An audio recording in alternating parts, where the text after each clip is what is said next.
romantic. Not that well. Not that well. Just making... All right, I'll pass back to Daniel now. Thank you for that. Flick forward again. Where are we? Challenges. So, it goes without saying, because we have talked about this in the past meetings, that there have been some challenges for us this year, particularly with the economic downturn that we've been seeing and its impact on visitation. But we're really thankful for the Council's continued support, which does remain vital for us. One of the things that we were really pleased is we just ran our annual discounted welcome weekends during May, which is part of our accessibility initiative that we do every year for our community. And we saw over 10,000 visitors come to the zoo. And this last weekend, which was glorious weather, of course, was really, really well attended. Even though it's not in the Q3, I do want to touch on some things that have happened in the last few months, because I think it does showcase some really great stuff that's happening at the zoo. So our teams have introduced 2 new revenue generating experiences, which are really important to us. These are close encounters with both our otters and our ring-tailed lemurs, and they're already a hit with our visitors, and we're seeing a lot of bookings. So that's wonderful, both from an experience, but also allowing us to generate further revenue. And our otter habitat, which was recently refreshed, is a finalist in the Zoo and Aquarium Association of Australasia's annual awards in our profession. So Amy and Chris, our other colleague, delivered the presentation yesterday, so we've got our fingers crossed we will hopefully win that. We're also really delighted that we had an individual private donor commit to contributing $300,000 to Te Nukuau Wellington Zoo for the refurbishment of Penguin Point. So Penguin Point is our habitat where we care for kōrau and particularly those that can't be released. That's our particular niche. So, but to have that level of commitment from a member of the community is just huge. We're also really excited about a new partnership that we're in early discussions with the Department of Conservation on, which is a project to care for critically endangered giant carnivorous land snails. So quite a unique animal.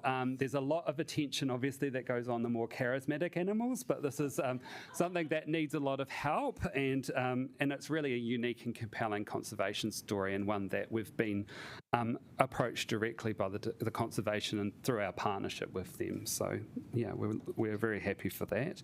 And finally, we're also delighted that our funding from the Ministry of Education, we've just had news that this funding, which we get to deliver conservation learning programs to school students, it's been extended until December next year, so that's good to have that commitment.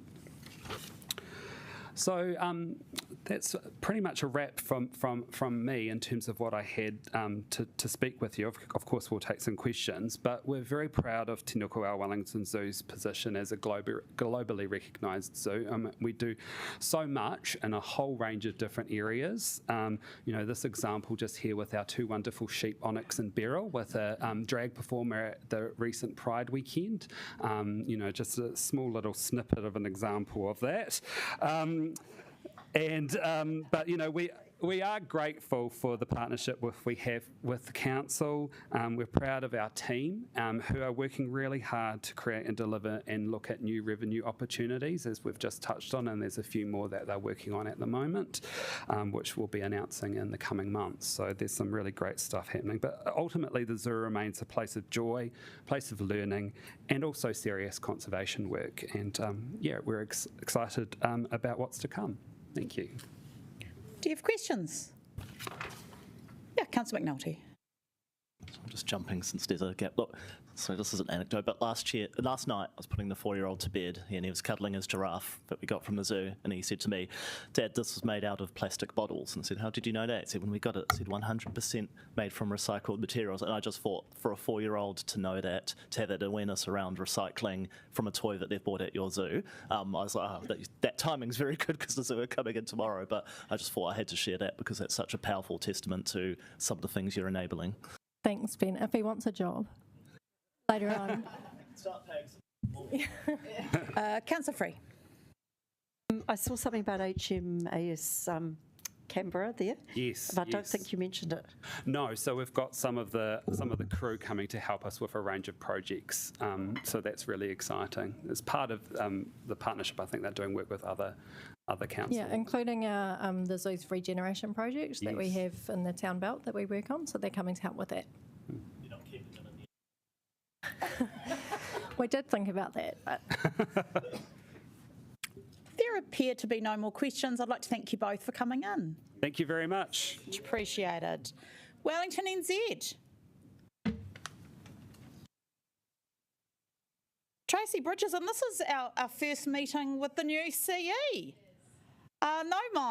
Mark, welcome. Very nice to see you. And Heidi, hello. Welcome to you all. Just in case, yeah. Yes, it's wonderful to see you. Congratulations on the role, and over to you. Thank you. Tēnā koutou katoa. Thank you all again for having us here.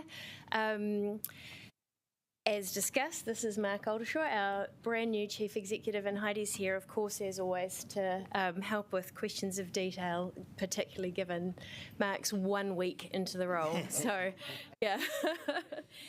He'll probably have as many questions for you as you have for him. I'm just going to take a couple of seconds just to make a couple of points before I hand to Mark. It's sometimes difficult for us in this forum to describe the impact and the value that Wellington City Council gets from its investment in Wellington NZ. We're not like, a zoo or a Zealandia where you can walk in and walk around and see what you get, though you are, of course, always welcome at our offices, but they're not very exciting. And so much of what we do is in partnership and behind the scenes. But this month, there are a couple of things I want to draw your attention to that I hope we can all feel really proud of. One of them is that our team led a consortium of regional tourism organisations in the region to bid for funding from a competitive central government fund for a tourism boost. Our bid was successful. It was one of only 6 successful bids, and it resulted in $600,000 in additional central government funding into bringing tourists into our region. It was done at pace, it was done collaboratively. I couldn't be more proud of the team for that, and I think the impact of that in our region will be really positive. The work then gets underway. You win the money and then you go hard to work to get stuff into market really quickly, and they're working on that now. The second is the attraction of the Wrexham game to Wellington. Now that's obviously in very close partnership with the stadium, and I hope they'll talk about that as well. But it's a New Zealand exclusive event. You can imagine how gutted Auckland is not to have won that. And it's going to bring so much energy, so many visitors, so much attention to our city. And again, it's a wonderful joint effort from our teams, and I feel really proud and happy to talk about that today. Although it's not in the quarter under consideration, we've just completed Tech Week 2025. So thanks to everybody here who attended events associated with that. Our subsidiary CHQ was the Wellington Regional Coordinator for Tech Week, and as well as coordinating the whole week, they also led some events of their own, and it was a wonderful set of initiatives. And following on from the FinTech accelerator that so many of you came and looked at, and we've also got a climate tech accelerator in play at the moment as well. So heaps going on. The last little thing I wanted to talk about is business confidence, because that's so important to all of us. The most recent quarterly survey shows that while it's still showing a net 11% of businesses expecting general economic conditions to worsen, right, so that's not amazing, I just want to draw attention to the fact that this time last year that was at 64% of businesses expecting conditions to worsen, and NZIA are noting a quarter-on-quarter increase. So it's not where we want it yet, but it is definitely trending in the right direction, and everything we do is about trying to support businesses and lift confidence. I think on that note, I will hand to Mark to take you through some points. Kia ora koutou. Kia ora tātou, nahi nui. Good to be here. This is literally about 3 to 4 days into my role, but look, a really exciting time to join Wellington NZ, and I've been very lucky enough to inherit a great team actually that's doing some really strong mahi, and I think that's reflected in our Q3 performance results. So, look, an opportunity to go through our key KPIs. In terms of our Q3 performance, obviously before my start date, but very keen to show the great work that the team has done. So from a KPIs perspective, all of our KPIs bar one remain very much on target and deemed to be on target in terms of the end of this year. Again, I think that's reflective of the breadth of work that we tackle as well as the integrity of the work that we do as well. You will note there that there's a number of KPIs that have end of year measurements, but we may remain very close to those as we continue to monitor throughout the year, and are very confident that when we come to report on our Q4 performance, we will see green in there as well. I do note KPI 3, which is around equivalent advertising value. That's a KPI that we have reflected on and will amend and intend to amend for the 25-26 performance to reflect more around engagement of Wellington NZ's own digital and digital channels and platforms. It's more a reflection of the targeted work that we're trying to do. Although our KPI remains green, it is a more reflective KPI, I think. The KPI that we are deemed not at this stage not to be on track is around our spend on events. I think there's a number of triggers for that. Tracy's touched on a few earlier on. I think a reflection of a tight fiscal environment and a tight economy certainly has an impact on the ability to achieve that target. I think we set some pretty aspirational targets around that, but I think we can sort of flag that one to you as well, but happy to take any questions on that. In terms of what we've got coming up, a really exciting period, I think, for Wellington, and continued exciting period for Wellington in terms of major events, not only in Q4 but in the period following Q4. Of special note, of course, is 20 years of WOW being in Wellington, a keystone event for us, and Heidi and her team can touch if needed in terms of some of our thinking and planned work around there. I know we met with the WOW team this morning. As Tracy also said, we've got the Wrexham FC game coming up, a real coup for Wellington to win that. And again, very proud of the work that my team did in association with the Stadium Trust as well in terms of successful bid for that. We continue to work on our cruise strategy, a significant impact on the Wellington region as well, and also note that the venues work that we're doing again continues to be on track, and I'm sure that we'll meet our budgeted targets in terms of there as well. So some really exciting work coming on. As I said, I think it's from my perspective a really good time to get on board. I think we've got some really exciting opportunities coming up. Happy to take questions. I possibly will refer most of those on to my colleague Hailey, given the fact that I'm fairly new, but I can probably only use that excuse once. But. Use it. The first question is from Mia Whānau. So I just have two questions. The first is regarding events and festivals. Yep. We saw some media around a couple of acts pull out, but and also with the loss of homegrown, what is the outlook looking like for options? Yeah. Do you want to take that idea? I will refer that one to Heidi as far as her team. Yeah, well, first of all, the loss of events is not unusual. So I think the article unfairly made that a headline when in fact, that's a day in and day out what we see. Acts come in, acts come out. They were in our venues that pulled out. They weren't in Sky Stadium, so the article does seem to suggest that they were at Sky Stadium, but they weren't. They were within our venues. There is a lot of additional costs on promoters and presenters at the moment. Just the general economic conditions that they're seeing, the inability, obviously, to with freight, etc., to get what they need into Wellington is difficult, particularly when they can't land jumbo jets at the airport. So that is of concern. The TSB Arena is of such a size that their margins are being squeezed in terms of being able to make a profit. So in terms of the capacity there.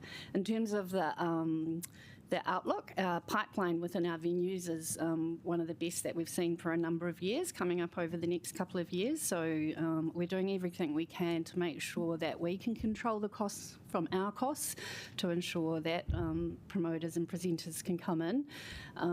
Warwick may speak a little bit more about Sky Stadium later on. From a major events perspective and a festival, we're in discussions with a number of promoters about festivals in Wellington, in particular, in that for the demographic and the timing of homegrown loss in there, I think it's fair to say that it's unlikely that we will see that in 2026, but definitely in 2027. And we've got some winter festivals that we're working on as well to recognise, that festivals don't have to happen outside in the middle of summer, that they can happen in winter as well. Very cool, and to be fair, we've all felt the tarnish of the post, so I completely understand where that got to. In terms, so we've seen in the media lately with Auckland trying to be quite proactive in stealing any funding relating to tech here in Wellington, and I know that there was a bit of a boost based at Vic Uni recently. So, what is our strategy in terms of protecting any sort of resource that Wellington has? Yeah, look, a good question, and one we've been talking about pretty intensively internally as well. So our regional economic growth team is continues to work very closely with all sectors. Of course, Creative HQ is focused entirely in terms of tech startups. So we continue to work very closely with likes of Victoria University, Robinson Research, in terms of ensuring that Wellington is a viable place to continue to operate business, and not only operate but continue to grow. So Mayor, we are working very closely with key stakeholders around that. Councillor Pennant. Thank you for your presentation and welcome on board. My first question is for you, is whether you'll look at the issue of cruise ships, because actually they're very problematic from an environmental point of view and they clash with our Te Ata Kura strategy. So you can have a conversation about that, because Zealandia will say the same thing too. They like them. They worry about the numbers. So, look, I think that's an opportunity in our strategy to look at all options. And look, I've legitimately put this out there. In week 2, I'm really happy, if not really happy, really keen to catch up with councillors in terms of discussing some of those opportunities and concerns, in terms of not only how we reflect our work, but some of the wider opportunities and concerns as well. So, Councillor Pennant, I'll be very happy to take that offline if you want. Okay, thank you. And then just the other question I've got is, obviously Wellington's going through some pain, but in a way it's to be expected. We know when Conservative governments come in, they like to cut. Sure. So I'm just wondering where you're thinking, will you make a commitment again, just to thinking about that we've got strategies in place so that there doesn't need to be this much pain. It's completely predictable. Yep. Yeah.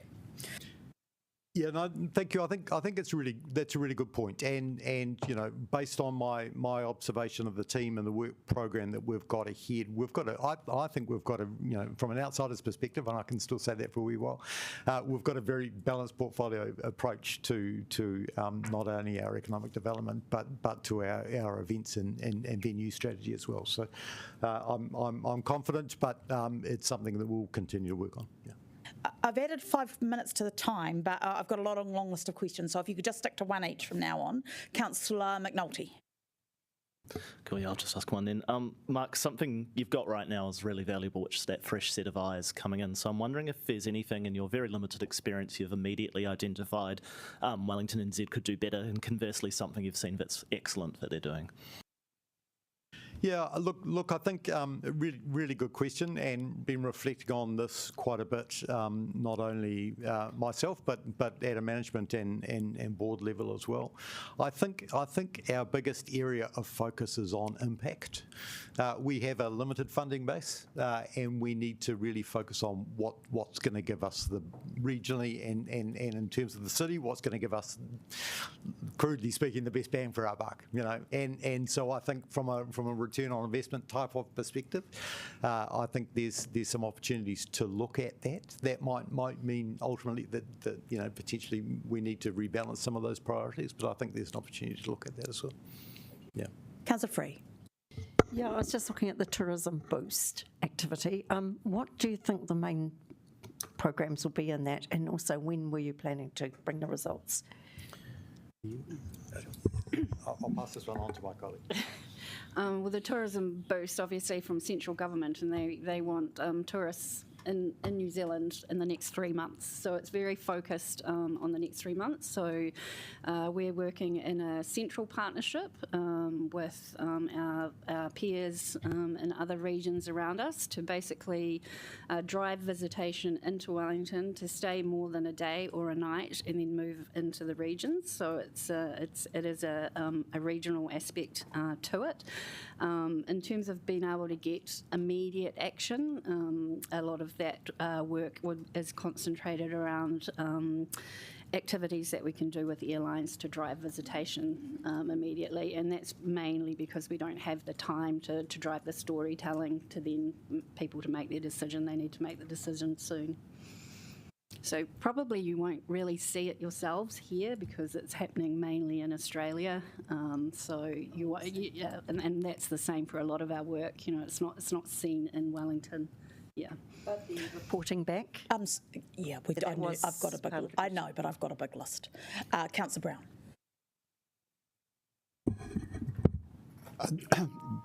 I understand that Australia is offering highly beneficial tax advantages for the film industry, and that this has resulted in Weta increasing the number of staff they have in Melbourne.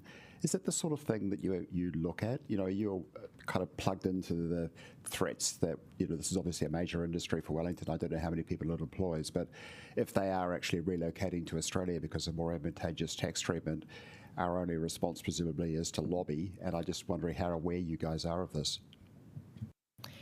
Yeah, we're very aware of it, we're very close to it, and we do talk with central government we make our perspective on this very clear with central government. Yeah. Councillor Chung. Great, thanks so much. My question is about the cruise strategy. Now, we've heard many times that the number of cruise ships coming into Wellington are reducing. So are you looking at enhancing the experience of cruise passengers, and what are you actually doing about that? Most definitely. I mean, obviously, we'd like to see higher value tourists coming to Wellington rather than, cheaper value tourists. So, but cruise is part of that strategy.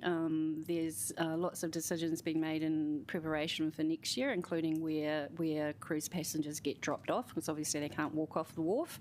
And at the moment, they are dropped off at one end of Lambton Quay, and they all congregate at the cable car, which is great. But there's a lot of other things throughout Wellington that we need to move them through, but the destination plan in terms of moving cruise passengers throughout the city is a big part of that.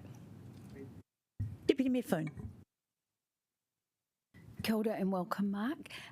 Maybe just before Christmas, I think we asked for a tech strategy, so I was just checking in on how that's looking. I just will need to check back on the history of that. That's okay if you want to follow up, but I'd love to follow up. I'd love to follow up. There's a couple of things we're working on at the moment in that space, and I was just in my mind trying to figure out which one it is that you're asking about that we need to report on. So can I check with you? Yes. I'll talk with you separately and then also make sure we bring that back to the next time we're in front of you. I'd appreciate that. Thank you. Councillor Calvert. Thank you, and I realise it's only day 3, but I'm interested to know, and this might be a question that you answer later on, just reflecting on the organisation's KPIs, and in particular in relation to the council's own economic wellbeing strategy and the effectiveness of that.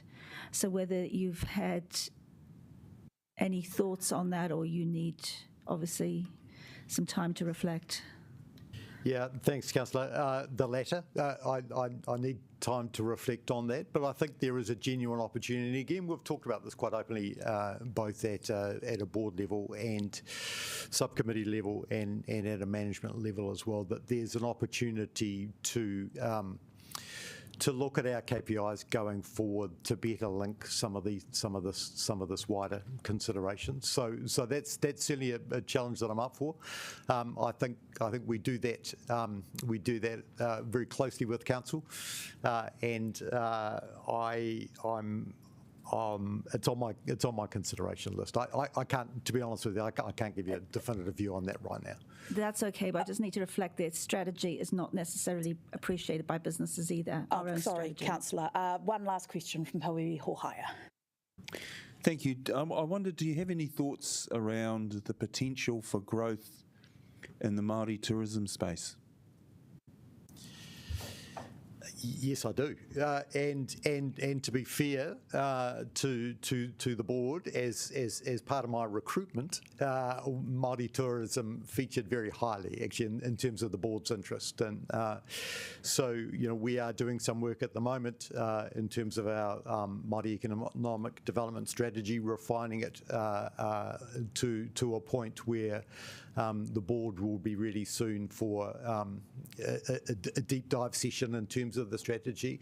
I haven't met yet with our counterparts working in similar space, but we need to do this in a conjoined way. I have certainly spent in my previous role a lot of time in skills development with our iwi colleagues, mana whenua colleagues. So I take to this job a feeling in terms of where their aspirations are. But certainly from a personal perspective, it's something that's very high on my personal agenda as well, to ensure that we get not only greater visibility but greater alignment around as well. Nice, thank you. Thank you so much. We really are well and truly out of time, but we appreciate you taking the time to answer all those questions. Thank you. And I'd now like to welcome Danielle Shanahan. Zealandia. No, my Danielle.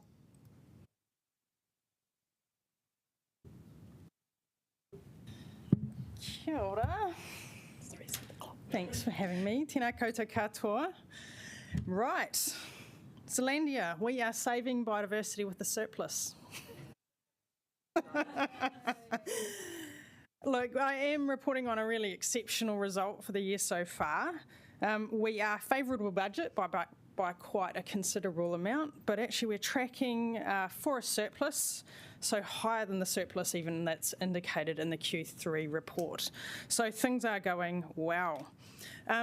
At Zealandia, we do keep a very close track on our finances, obviously, and how things are tracking. And increasingly, already we project 3 years into the future, but I'm looking to create a 10-year financial plan that will support our resilience as we look forward. Interesting trend this year. The last sort of 5 months, we've seen lower visitation. That's what that little graph shows. Lower visitation than expected, but we're still tracking to revenue. So fewer visitors spending more money is that in a nutshell. So it's an interesting trend. It's one that I'm going to keep a very, very close eye on, because if we shift away from that, that's when we need to start looking at our expenses as well and making sure we are keeping the boat sailing solidly. Cool, so to the fun stuff. I know you've had a big day. Really exciting project for us is our fence replacement.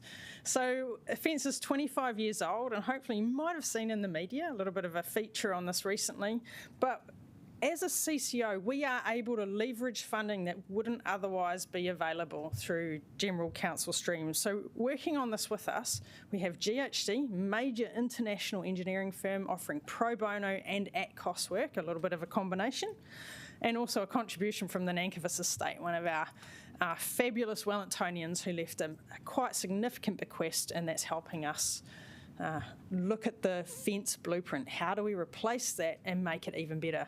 Remembering this was the first fence of its kind in the world, so what we do here actually sets the whole of the country, all of the other sanctuaries in the country, in Australia and further overseas, it sets them up for success as well. So this is a legacy piece of work. Cool. Conservation work, we continue doing amazing things, but another little milestone for a 25-year-old sanctuary is the first of the kiwi puku moving out of the sanctuary. So 15 of our manu, of our birds, were taken out of the sanctuary and moved up to Cape Sanctuary to help support the population there.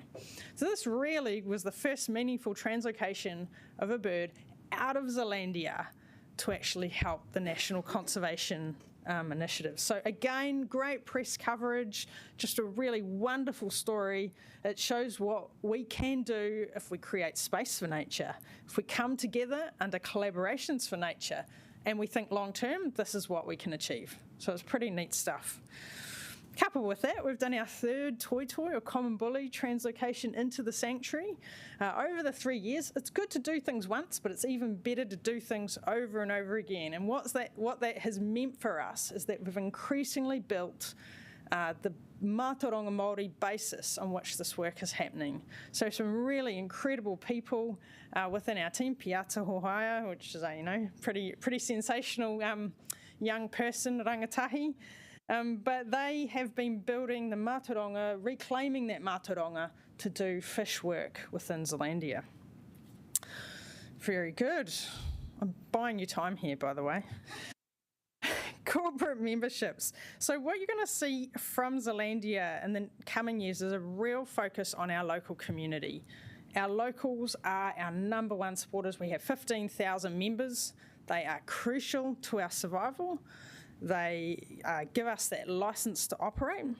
And so increasingly we want to build on that membership product. So we're just at the moment launching this corporate membership product where businesses effectively buy memberships for their staff, for their well-being. They can access all sorts of discounts in the sanctuary itself, like functions, venue hire and so on for their team building sessions. So these sorts of products both wrap up our direction of travel for our business, but also in terms of our connections with the community. So they're pretty neat initiatives. All right, wrapping up. Looking forward, we are finally investing in a new website. It is desperately needed, so it's going to be beautiful and wonderful. We are also widening our gaze for memberships. I've just talked about that. But most importantly, we are collaborating heavily right now with Predator Free Wellington, Capital Kiwi, Taranaki Whānui and others to really try and put Wellington on the map for biodiversity very, very publicly. This is a PR exercise. So that's hopefully what you'll see from us coming forward. And most happy to take questions. We do have a question from Pawiwi Hohaia. Thank you. Just on the, as you move forward, you're going to increasingly move species, taonga species, into and out of Zealandia. And that becomes there's a real cultural component to that. It's a really important and valuable part of that process. How do you think you've got enough capacity in that space? We always need more capacity and we always need more capability within our team. So that's a very pointed direction of travel for us. I think we are just scratching the tip of the iceberg on how we need to grow these relationships with our iwi partners. If we think about Zealandia, we've had 24 introductions into the sanctuary, and really we've only got meaningful relationships with the iwi that have the whakapapa for those species, with just a handful of them. So I think that this is pioneering new stuff in terms of Western conservation approaches, and building those reciprocal relationships needs to be massive. But yeah, we always need more capacity and capability. Nice, thank you. Yeah. think that's all the questions, Danielle. But thank you so much. Councillor McNulty actually has one. Sorry, I was holding back just in case anyone else. Something you guys are always doing is really just sort of being a bit ahead of the curve of where some of the other CCOs are, just because you've had that time and experience to really build up that capability. I guess what I'm wondering is, because I know you share as much knowledge as you can, but you've just talked about capability. Would some kind of resource from council or something to be able to share the lessons, especially around how you're expanding with memberships and things, to be able to take that into the CCOs? Do you see a place for that could be beneficial, where, you know, we really can take your lessons learned and distill them across other CCOs? 100%. I think we do. Our CCOs actually work very closely together, which is nice, so good collaboration and connections. I think where Zealandia has come into its own is having the ability to invest in product development, and I think that's probably where some of our other CCOs may find a glass ceiling, if you will. That ability to take the lessons that we've learned, we actively share, and then invest in their own programs to develop them. So yeah, it's always tempting to cut costs, but if you cut all your costs and don't invest in your business, you can't grow it. And I think, yeah. Thanks, Danielle. Very good.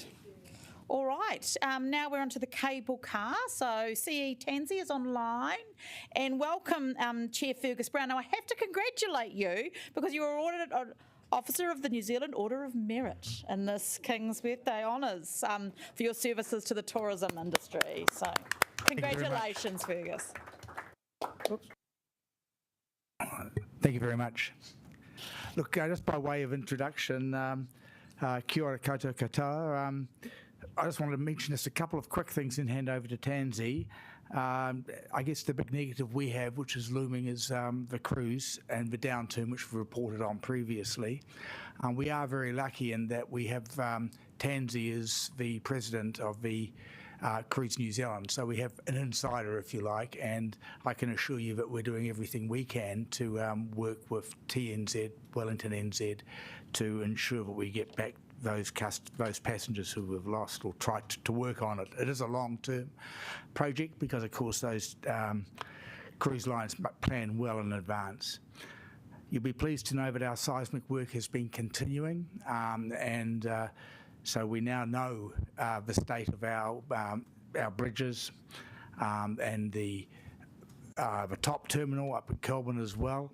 And with the money which you have provided us, or help from the long-term plan, we're now looking at those the bridge strengthening work, and we have that work underway at the moment.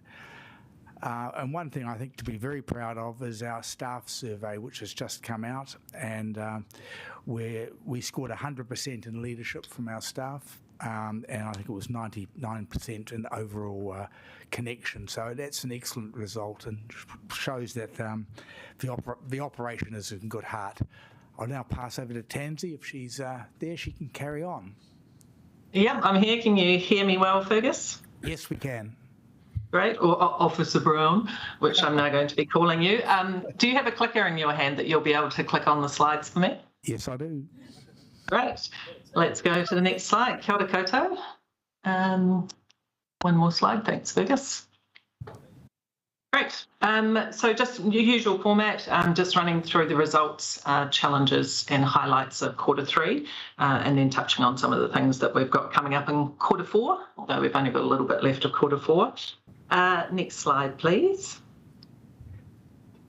Okay, so results. I really don't like putting anything with a down arrow or a red colour, but we are a little bit down in the quarter, which is how we've been tracking for most of the year, really. So we're around about 3,000 passenger numbers down on the targets that we set for ourselves, but I think you'll remember back at the beginning of January, and you've heard me talk about the difference a sunny day makes at the cable car. We also had a couple of cruise ship cancellations, so taking that into account, we're about even. Revenue correspondingly is down about the same amount. So we haven't met the passenger targets that we set for ourselves, but like I think Danielle just said it before, we had set some pretty ambitious targets. We have had the cruise decline, and I think it's just, that slower than expected return of international visitors post-COVID. I think TIA was saying it's about 85% at the moment. We're not quite back with aviation. The China market's not back.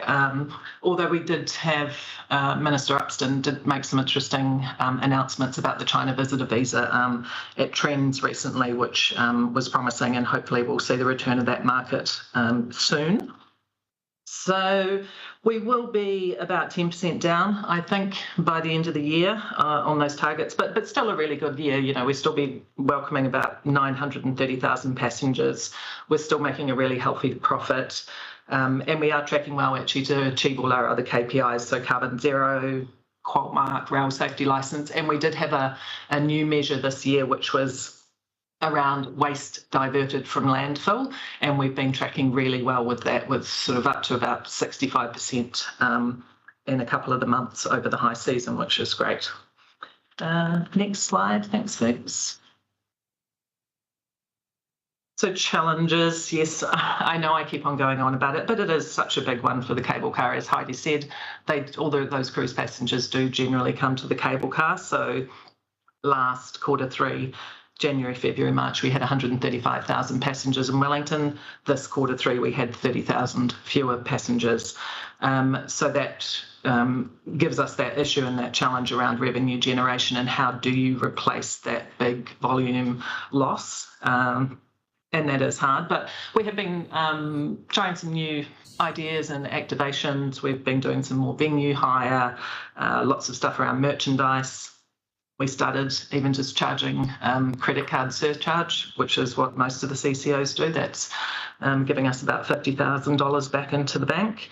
And we have been looking at our pricing again, so there will be a very small locals price increase actually coming on the 1st of July. They haven't had a price increase for over 5 years, but it is tiny. We're talking sort of 8 to 20 cents extra per trip, and still about 60% discount off general admission fares. Seismic work, yes, ongoing. Some of it's just getting underway at the moment. And as Fergus said, really appreciate that ongoing LTP support. And like everyone else here, cost to operate, it feels like every 5 minutes I've got a vendor emailing about prices going up. It's just everywhere. I just paid about $5,000 to install a 3-phase plug to do some of the work during our shutdown. So it does all add up, especially those non-CapEx items. I think next page, thanks Fergus. So highlights, as we said, now that we've done Kelvin, we've got a really good understanding of the resilience of everything now, stations, tunnels, bridges. The one that we identified as highest priority was the catch brackets on the bridge. If you can see that picture, so where those girders meet, if there was to be movement in an earthquake and they came apart, it's what does it land on? How big is the seating that girder would land on? And we know that we want to make that longer. So we decided that that was the highest priority item, and that is just getting building consent at the moment, I think. So that work will be underway within the next couple of months.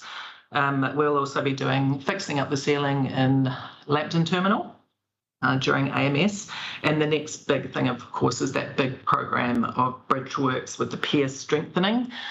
So we did an RFP process during the quarter, and we had 5 compliant tenders actually, and we've awarded the work to a Wellington-based engineering company, and we've just signed the contract last week. So they will be planning from next week for the first phase, which will be geotechnical work. So all around those piers that you can see at Salamanca, Rafti and Talavera, digging boreholes to see what's underneath, which for Salamanca will be interesting because I think that used to be a bit of a valley which could potentially just be filled with a whole bunch of rubbish. But we'll be doing that work first, and then we will go into the detailed design of how we will strengthen the bridges. Next page, thanks Fergus. I mentioned this in April, but just to say that during the shutdown we will be replacing all of our gates, passenger entry and exit side with these swish new things, which will make it easier for people to get in and out, scanning gold cards, all that sort of stuff. It's going to cost us about $200,000 for that project, and we'll be paying for that just from our reserves. Next page, thanks Fergus. I think you've already said it, just highlighting again though, the staff survey, and just emphasising that we have been doing a lot of work in this space and that we are seeing some really good results in the areas that we really focused on, like performance and growth and wellbeing. Next page, thanks, Lucas. So lots of fun in the sales and marketing space. Been doing a lot of fun stuff with kids, of course. Easter holidays, we had children riding free on International Kids Day. I actually met a woman the other day that told me that she threatens her kids with cable car behaviour. So apparently, if they're being naughty, she says that's not cable car behaviour, and they don't get to ride. So we get used to discipline people as well. I think that's quite fun. Lots of partnership work with Wellington NZ, supporting all those major events in the city, of course, including Fault Line Ultra, which we supported again this year. Lots of good stuff in the media space and the thermal space. Probably the biggest one being that one you can see in the middle. So that was Sunrise Australia program, live crosses during the weather. You'll remember we had the Today Show last year. This year we had Sunrise, and that was about $1 million in equivalent advertising value for that morning's work. And thanks again actually to Wellington NZ for all those opportunities that you do pass on to us. It's really appreciated. Donations, yes, continued obviously with donations from the sale of our calendars, and we are also launching a new website in the next month or so with new content and new skin. Next page, thanks Fergus. Okay, so in the operational space as well as all the general improving and being more efficient, we have been really focused on revenue generation, of course, trying to plug some of those gaps, and lots of some big ideas and some small ideas, but they do all add up. So, you know, merchandise, we are really encouraging the staff to upsell. You know, would you like fries with that? Would you like a magnet with that? So magnets, in February we sold 33 magnets. In March when we promoted them we sold 776 magnets. So, you know, $3 or $4 or $5 that we're making on each one of those magnets, that's another $3,000 in the bank. So just trialling some of those little ideas. Working with students, we obviously attend the Victoria Expo every year, and we also this year worked with Everton and Warehouse on their new residents. We provided 500 5-trip cards so that when those new residents arrived, it was in their room, and they are now introduced to the cable car and they are now topping up those cards. So a couple of years ago, we sold maybe 100 products to students. This February, we sold 485. So over sort of 200% increase in products sold to students, which is great. We've also been trialling dynamic pricing. So when with the Wellington Advent calendar, we trialled a $2 after 2 o'clock. We got about 2,500 people coming through on that. And for our birthday, we sort of played on the 1, 2, 3, the 123rd birthday, and we had $1 and $2 and $3 fares for a couple of hours on the day. And we had about 500 people coming through on that as well. So just, you know, every little bit adds up, and we're getting to work with some great partners and, of course, getting some additional brand exposure process. Next page, thanks. Right, so coming up, we do have our cybersecurity audit underway. So that's with Glenn and the team and the Smart Council team, and that's happening at the moment. And I did actually, I've said it before, but just thank again council officers, of course, Jamie, because I'm always on the phone to Jamie saying, hey, because you've got someone that might be able to give me a hand with this or this. So we've had really good support around security, comms, risk management. Just going through and getting that second pair of eyes has been really, really great for us. And assurance, I mentioned this in April again. I was hoping to have the premium sorted by now, but it's still with the London markets. But again, I am still hoping for that reasonably significant decrease in our premium, hopefully up to about, excuse me, $50,000.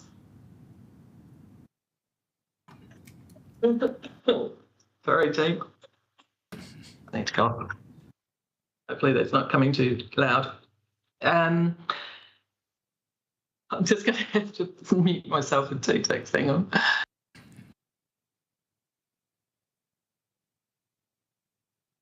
Okay, finished dying. The big thing, of course, this year is annual maintenance shutdown. There's a lot of work going on into that at the moment. It will be 3 weeks, which is a reasonable period of time, but it is to do the panel repairs and the seat replacements on car 2. That is just how long it takes. We'll have Kiwi Rail on site doing that work for us. And along with our usual, bogey change and the rest of it. And of course, getting the team together, it's literally the only time of the year when we can get the whole team together for a number of days training. So we're doing some de-escalation, customer service, and I'm also getting the EAP team along this year just to show the breadth of what they have to offer. I think it's really important that people don't think of EAP as the crisis line that you only call when you're at the bottom of the cliff. Just want to take the team through all those great resources that they have, from everything, from finance through to health and wellbeing. So looking forward to that. And I think that's me. Right, Tansy, we have time for one question from Councillor Rogers.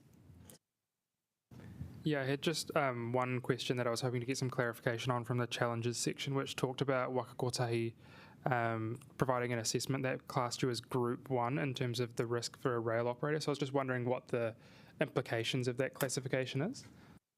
Yeah, I mean, I guess the main implication for us, so for everyone else, if you haven't read that, we are classified as in Group 1, which is the same as Kiwi Rail. It just means that we are assessed more regularly. That's probably the main thing for us. So someone who's in Group 3, like the trams out in the Paicock, they might get an assessment every 18 months or 2 years or something, but Group 1 gets assessed every 12 months. So it's just quite a process to go through to do the rail safety assessment. So we'd like to just get clarification if we really are the same as a national train network. Cool. Thank you. Thank you, Tansy, and thank you, Fergus, and again, our congratulations. Thank you very much. Thank you. Thanks, everyone. I'd now like to welcome Experience Wellington. Martin Matthews and Claire Helmer here. We have apologies from Diana. There's a lot of sickness at the moment. But anyway, we'll reset the clock and welcome to you both. Kia ora koutou. Kia ora koutou. Diana's fighting COVID, so like so many others, so she sends her apologies, as Rebecca's just noted. I'll be brief. Claire's going to take you through all the great achievements of Experience Wellington in Q3, but I did just want to draw your attention to the financial result, which is quite a significant surplus. It's a double-edged thing, right? We don't exist to make money. That's not our raison d'etre. But actually, being kind of financially kind of solvent is critical to our ability to do our job. And it's been achieved principally by very savvy commercial activity led by the team. Cruise ships have been mentioned several times in the previous presentations, and as I think we all know, the summer season saw fewer cruise ships.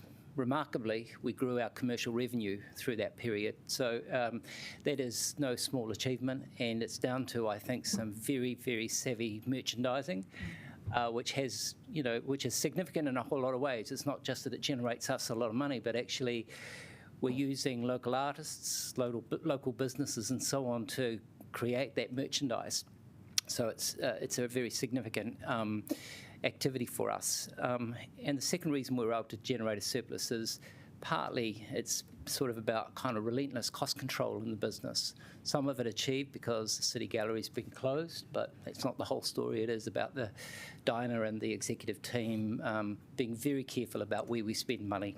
And the importance of being able to generate a surplus for us is it actually gives us a little bit of headroom. We're a business that's had very little working capital, very little ability to kind of have the means to reinvest. And so by generating a surplus, we give ourselves a little bit more kind of flexibility to do that going forward. But with that, I'll hand over to Claire.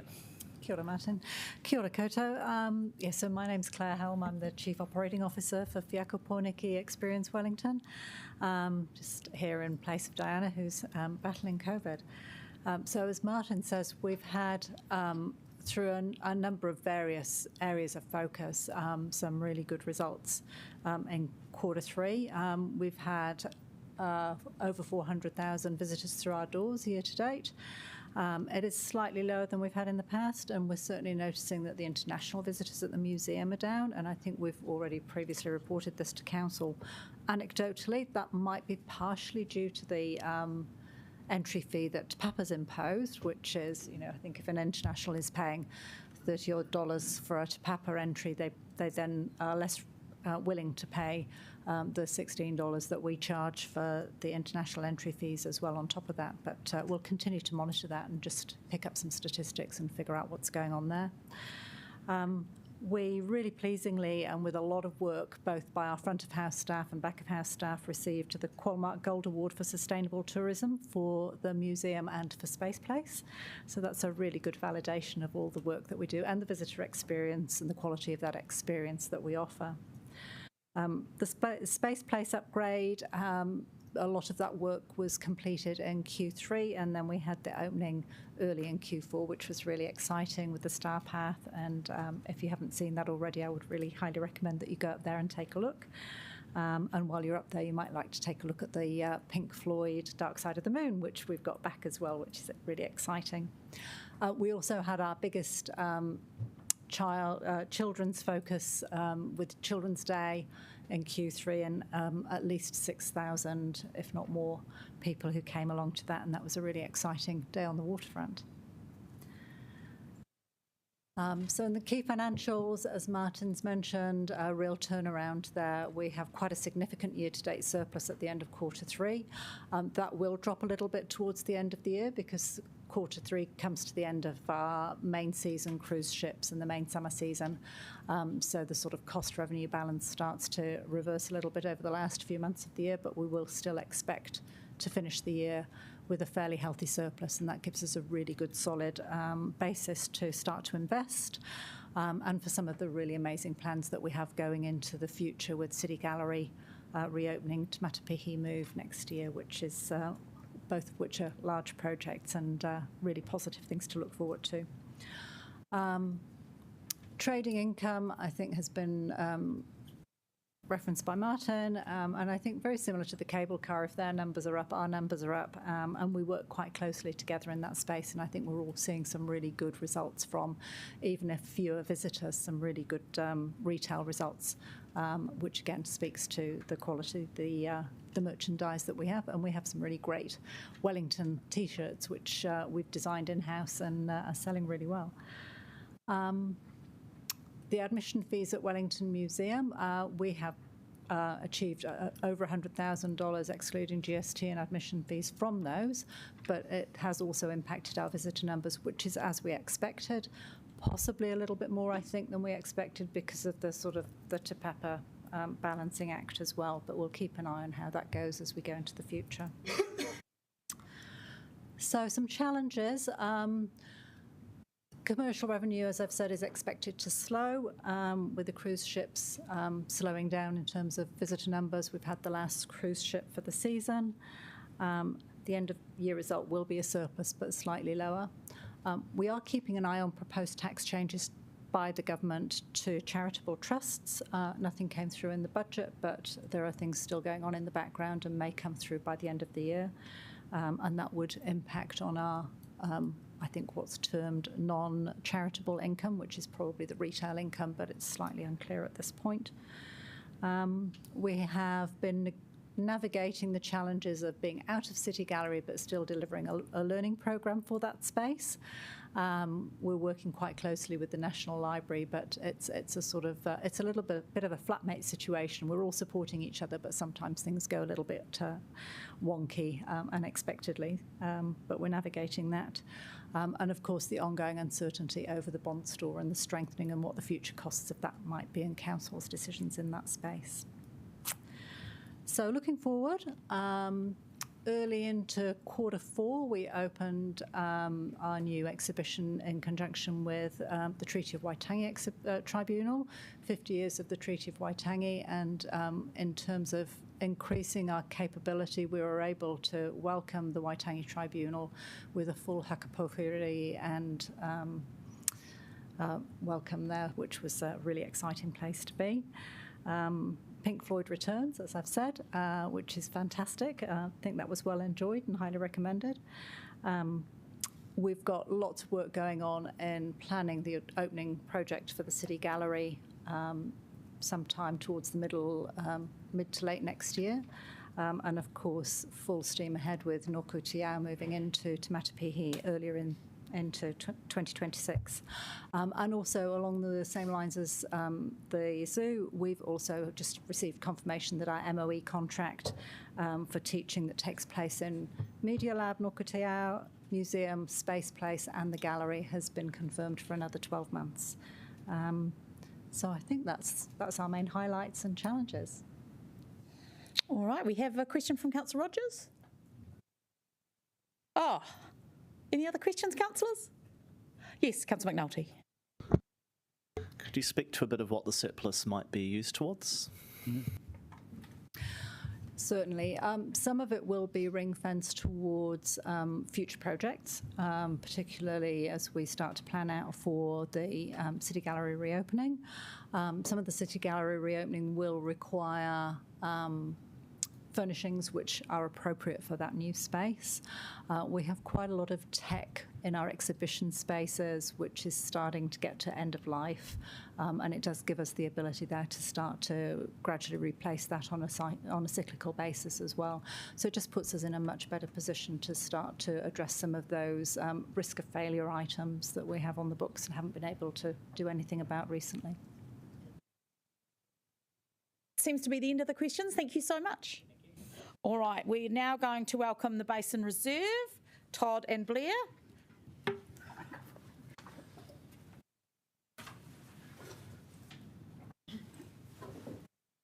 the only person that doesn't look at my phone through the whole meeting.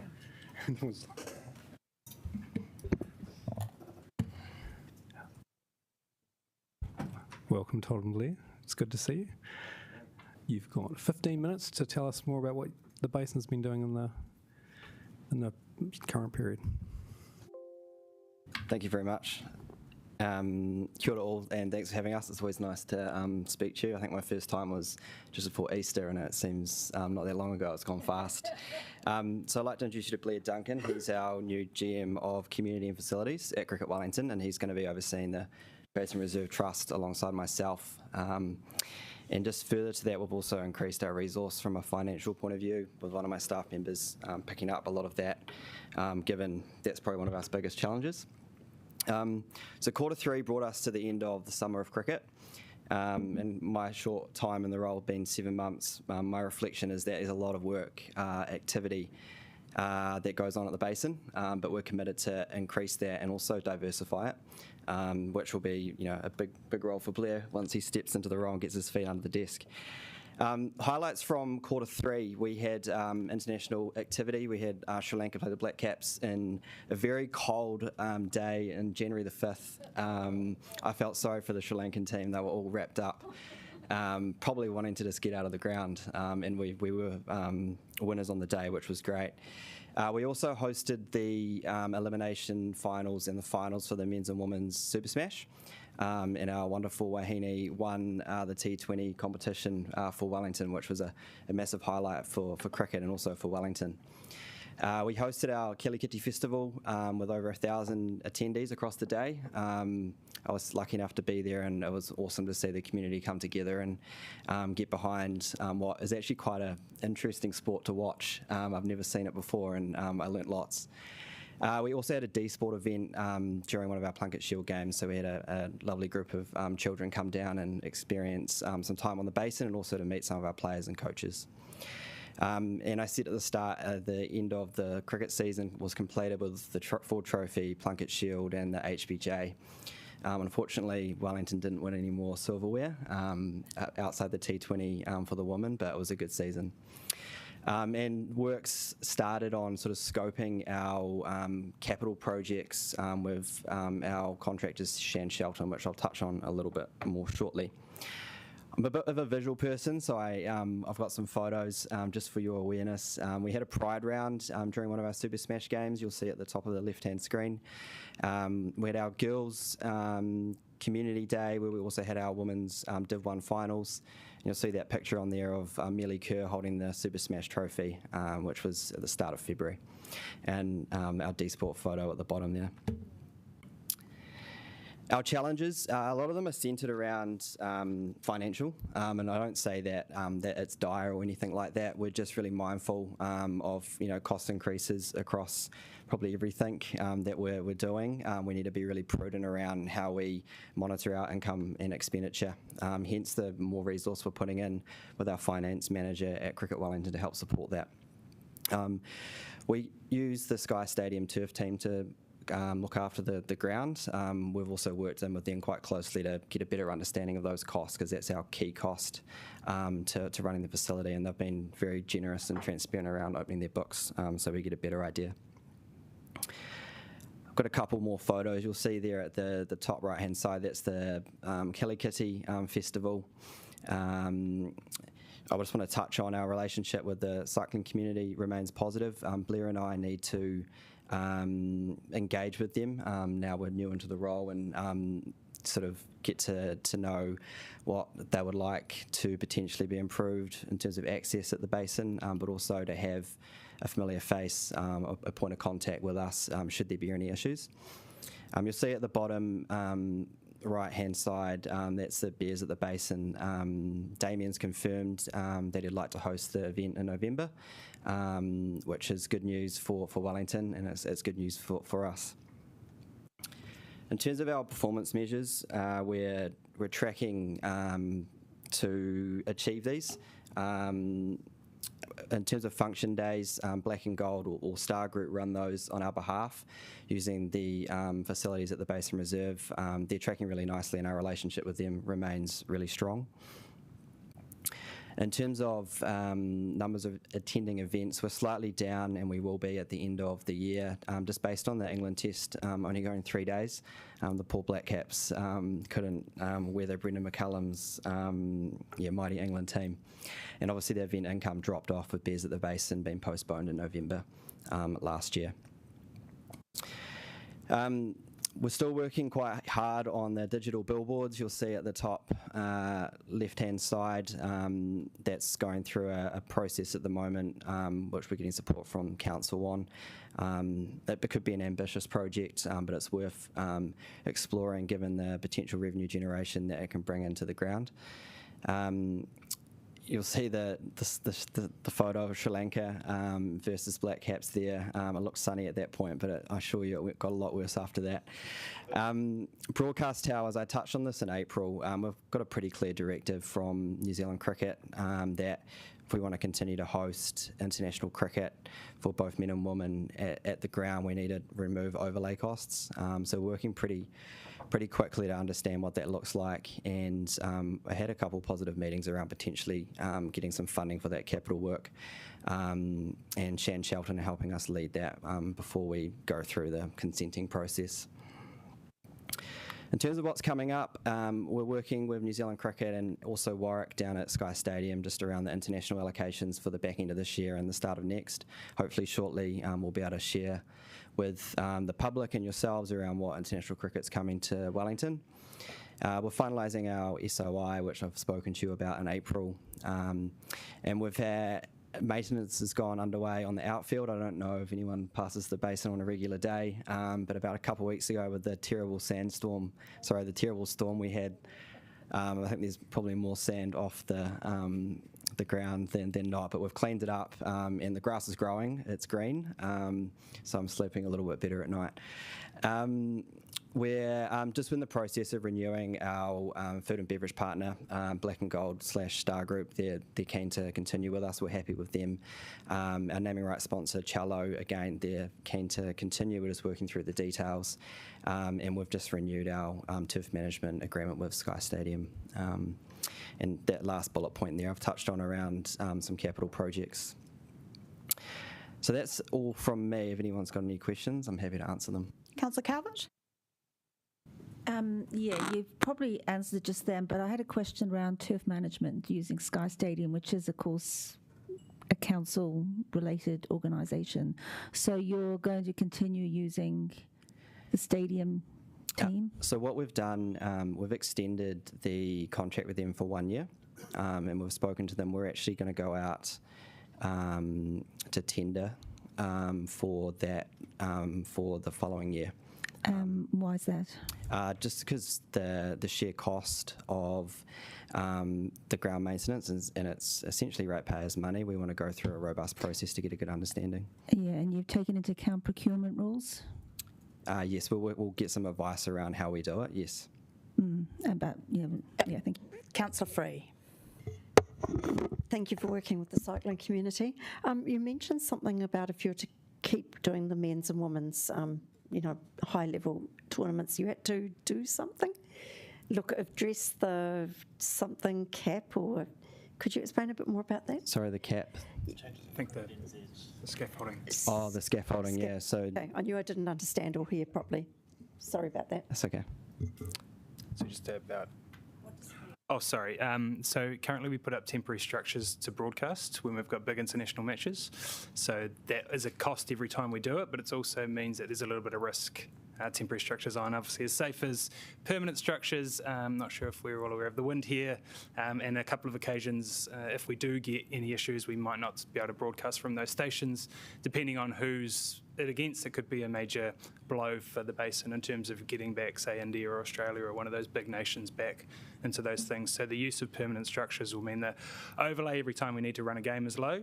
And it also means we've got more security in terms of broadcast going forward. Thank you. I understand. Thank you.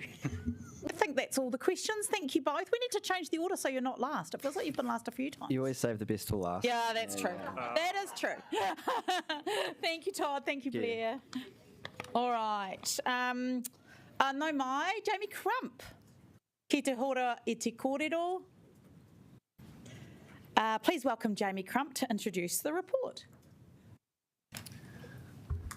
Tēnā rangatira, tēnā koutou, nō mai haere mai, CCO whānau. In introducing our CCO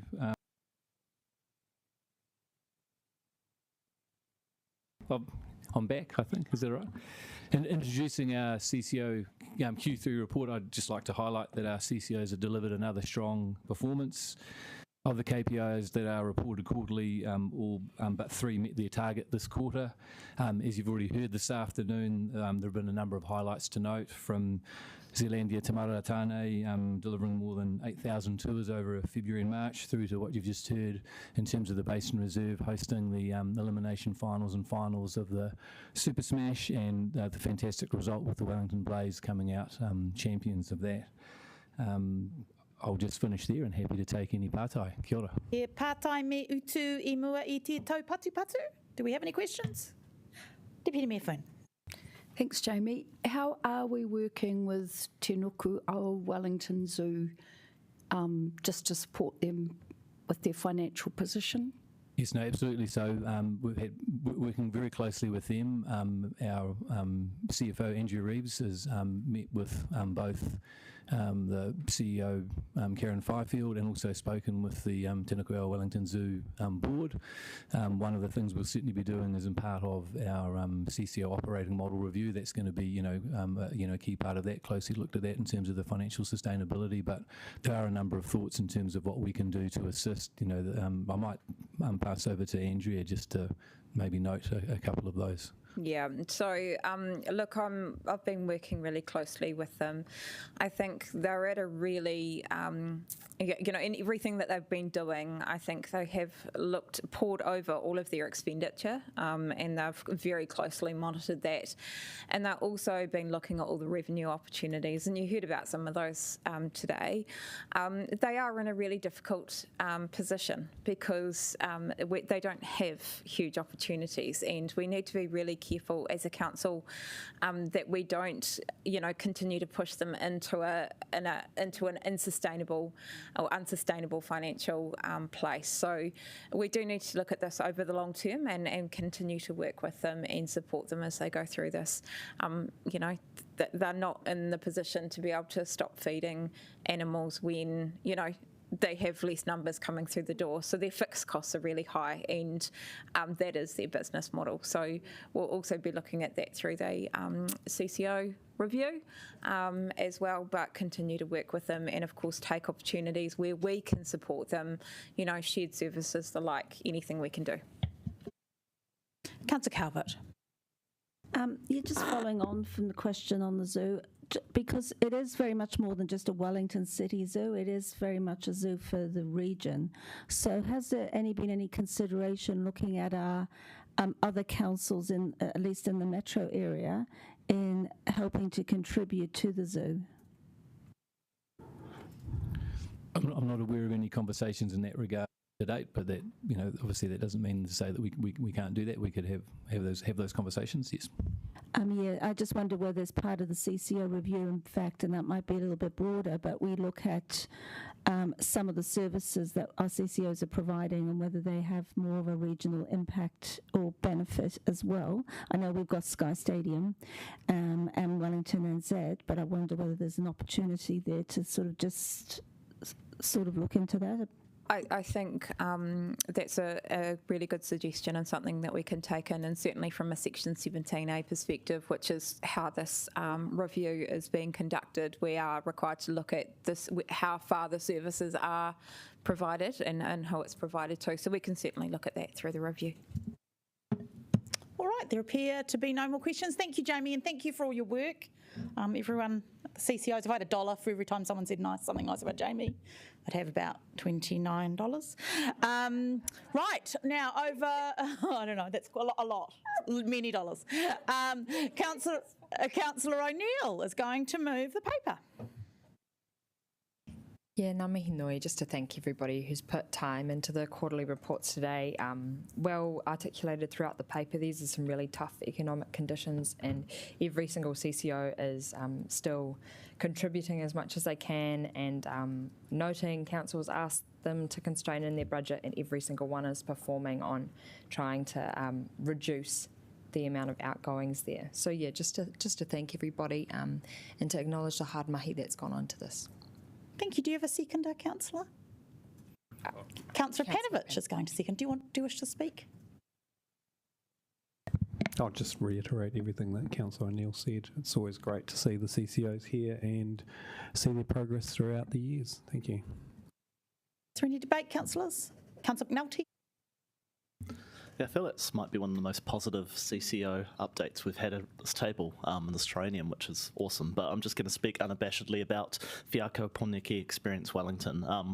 This morning, before we jumped into our strategic risks framework meeting, our board was signing off our own strategic risks framework, and it was an exceptional piece of work. It really there was very little comments to be made, and I think it speaks volumes about where Whiako Poneke is today. So when I joined, the organisation was appointed, we were treading water post-COVID is really a fair way to describe it, and 2 years later it's somewhat unrecognisable. I mean, retail revenue of 1 million, when you let creatives create, amazing things happen, and that is just a testament to the people inside the organisation that have been able to go and run wild with fantastic ideas, and $1 million generated.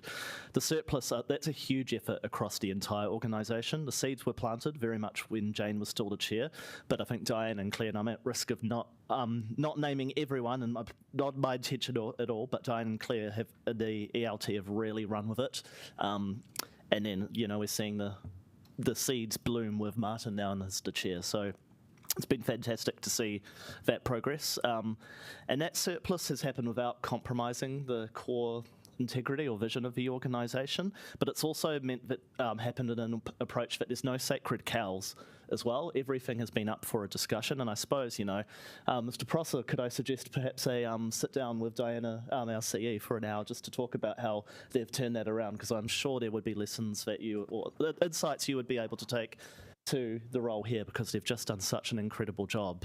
And that surplus is going to actually go into investing into some capital improvements, which really have been sweated for beyond years.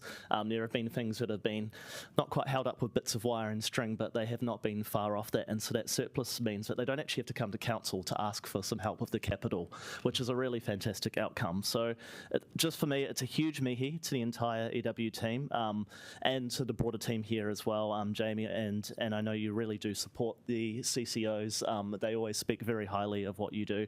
And, you know, I'm not trying to put any CCOs above others. I just wanted to really take a chance to speak to EW and the work that I've seen today. So I'm really proud to have been part of the organisation and see this turn around, and thank you. Councillor Calvert. And also not picking CCOs, but sitting on the stadium board. First of all, I'd just like to mention that I saw a newspaper article today, and whilst I did promote our monster trucks in the stadium, which is very exciting, I think, to young and old, I also pointed out that Wrexham are coming here in July, and which is a fantastic. So we may not have the concerts, but we certainly have other events filling up the stadium.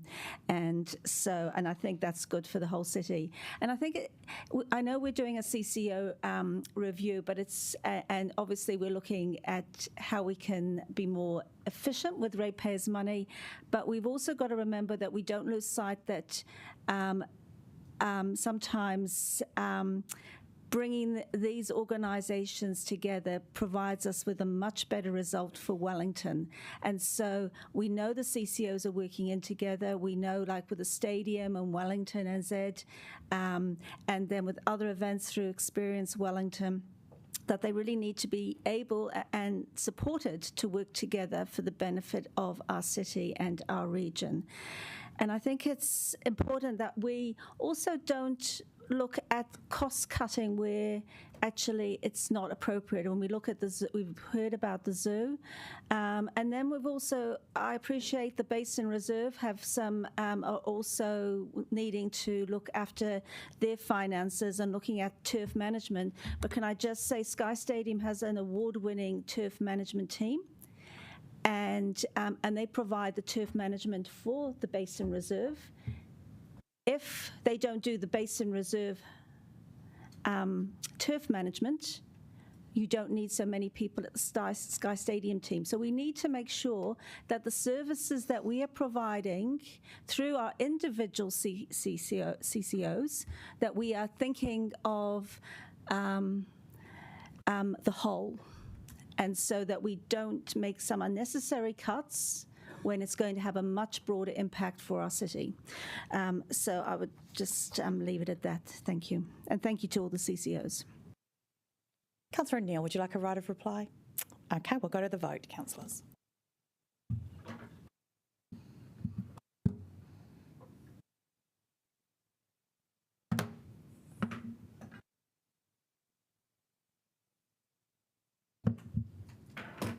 Just checking in, would you like a short break after this item? Just 10 minutes? Yeah. Okay, lovely. Councillor Pannett. Poe Kelly, are you online?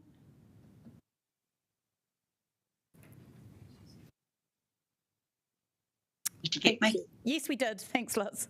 All right, we'll take a 10-minute break. We'll come back at 20.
Paul Davies.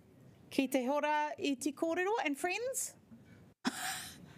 Hello, friends. John, Andrew, welcome. Over to you. Kia ora koutou, and thank you, Madam Chair. I'm pleased to present this afternoon the third quarterly performance report from council officers and to Toi Mahana for the period covering January to March 2025. This report, provided by the Trust, provides operational updates and strategic insights from Te Toi Mahana for Q3 and focuses on the Trust's performance. I would ask that you take our report as read. I am joined today by Te Toi Mahana Chair, Andrew Turner, and not new anymore, Chief Executive, John Manns. They're here to speak to their report. Kia ora. Kia ora, good afternoon, and a pleasure to be here to present our quarterly performance report. Thanks very much indeed for the introduction. I'm not going to spend long speaking to this report, but I will take the opportunity to focus on some highlights, in particular referring to page 3 of the report, the page headed Financial Sustainability. And you'll see from the points on that page, we've recorded a net surplus before the variable rent of 2.8 million compared to a budget of 1.96 million. That's for the first 9 months of the financial year. Obviously a sizable net surplus compared to budget. This sees us well ahead of the business plan for year 2 and that'll see us returning a operating surplus that's significantly ahead of the KPMG year 2 forecast. So we're very pleased to see that. You'll see the reasons on that page for the favourable result. Higher tenancy revenue owing to higher occupancy levels, and IRS revenue now tracking above budget for the first 9 months of the year as well. Operating costs below budget. And obviously all of that leading to that favourable result that we're expecting to report at the end of the year. We're meeting all of our KPIs with the exception of the maintenance KPI. And obviously we've got the new FM contract starting on the 1st of July. And then just one further update, the board is making progress with the delivery of our owned asset development, so development of the gifted sites. We've got some investigative work going on there with a report coming to the July board meeting and some significant decisions to be made at that meeting, which will allow us to work at pace from that point onwards. So thank you very much indeed. I'll turn to John to see, John, if you've got any further comments that you'd like to add. Thanks, Andrew. Nothing substantive to add to that other than that we probably can't take all the credit for being ahead of where we are. A large part of that is also down to the strong collaboration with officers as well, and a really constructive relationship, particularly around initiatives to do with the housing upgrade programme and the facilities maintenance contract. Thanks. He pātai me utu I mua I te taupatupatu. We have a question from Deputy Mayor Foon. Yeah. Kia ora, thank you for the mahi in the report. I just wanted to understand about the grant. If you could just explain about the grant money you've now decided to put that out to those non-IRRS tenants. So how will that actually work? So I've called it a grant, but the funds that came from government for that. Yeah, so a paper came in front of the board seeking some high-level direction. We've asked management to go away and do some investigative work and come back to us with options on that. John, did you want to provide a further update on what we're looking at there and when you're expecting to report back to us? Yeah, of course. I mean, the direction from the board was that we should be seeking to understand how best to use the fund in the context of supporting tenants as we review our housing policies and also in the context of rising rents, which are dictated to a large extent by agreements with the Ministry for Housing and Urban Development. In order to ensure that we don't pull one thread and have the whole sweater unravel, we do need to understand the tenants' individual circumstances in more detail, and for various reasons we don't have in-depth understanding of exactly what every single tenant's income position looks like, subsidy position looks like, other benefits, for example, from MSD. So we're going through an exercise over the next couple of months to try and gather the information that we need. As you'll appreciate, with tenants being at the very centre of our work, we don't want to introduce something where we support one tenant today only to then undermine a benefit that might accrue elsewhere. So we've got a direction from the board as to how they would like that money used, and we're now gathering the information to try and understand how we deploy it without, to the benefit of tenants. We were very keen to make sure to avoid any unintended outcomes, realising that the circumstances of different tenants and the subsidies that different tenants are getting from different sources are quite individual. So to avoid those unintended outcomes and to make sure we've got something that works into the long term, we felt it was important that this significant work to look at all of that was done before we made any final decisions. We have asked for that to be expedited. We're aware that the fund is there and we want it to be able to be used to benefit tenants so that they can get the benefit from it as soon as possible, but important to do it once and do it well rather than rushing into something that perhaps wouldn't be a sustainable long-term solution. And then, so just to back that up, have you got a rough timeline for landing on something there? Well, by the end of the year. Okay. Thank you. Councillor Pennant. Great to see that you're starting to look into developing more housing. So I'm just wondering, are you able just to talk in a bit more detail about sort of timeframes for getting that work done, the due diligence part of it?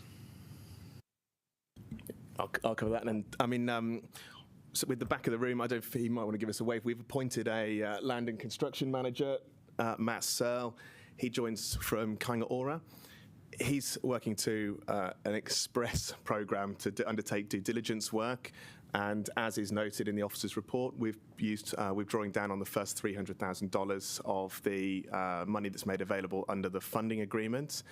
The work that's being undertaken at the moment is primarily technical due diligence, so that's topographical assessments, access assessments, planning assessments, ground condition surveys, structural and civil work surveys, utilities surveys and such like. That information is information that's new to us. We're also undertaking architectural capacity and site yield assessments as well, and it's our hope that we will be able to make a recommendation as a management team to the board in July as to which sites or sites they should commence with. Are there likely to be bigger towers, or are you looking at smaller, like townhouses and dark towers, or just like maybe 3 or 4 story? I mean, without prejudicing any decisions that the board might make in the future, the assessment work is considering options for typically for residential schemes of around up to 3 stories. And the gifted sites clearly are capable of intensification, more intensive use than has been in the past. But we're really keen to look at good urban design principles and create livable spaces as we identify those sites. We're keen to be an exemplar, to be intensifying, but to be creating places that people want to live and people enjoy living at the same time. I think your tower might be my gentle density, Councillor. Councillor Free. Thank you. No, it's good that we've got 31 extra IRRS tenancies. That's great. But the extension for the 380 that have been promised, have you been given enough time, because it's obviously a slow burn, to get to 100% of what's been promised?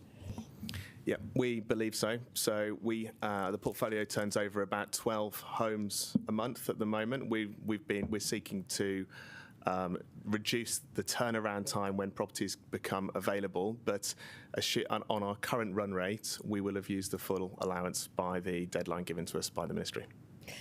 Yeah, because that's an important part of the strategy, really, isn't it? Yeah, thank you. Councillor McNulty. Thank you. This isn't, positive reports continue. Indulge me just a touch of rationale before I get to the question. For better or worse, it's election year and social housing is going to be used as an issue. And I saw a post on Facebook that got quite popular that erroneously said it costs us $2 billion in social housing. So I thought, well, how do we get some quick facts? Took a look at your website. Nothing there, unless I want to dig into the annual reports or the quarterly reports. So I guess what I'm asking is, could you guys give some consideration about how you can pull out some of the real key rationale of why we have the chip structure, some of those key financial information, so we've actually got a source to point towards when we see some of that, let's call it uninformed research that might happen as is part of an election campaign. Absolutely, very happy to commit to that. We've actually got a website review and kind of just general collateral review kicking off very shortly, so we'll make sure we take that into account. Thank you. Councillor Chung. Great, thanks very much. When you have a churn, that is when a tenant moves out, do you do an exit interview to find out are they buying a new house, or are they going into a house, or are they moving to some other accommodation?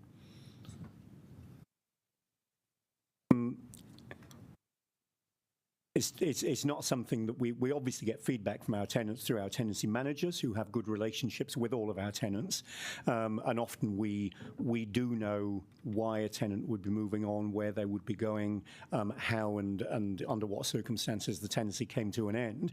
I'm not aware, John, you might be able to expand on that, of the way that any information that we collect would be collated and how we use that to inform any future decision making.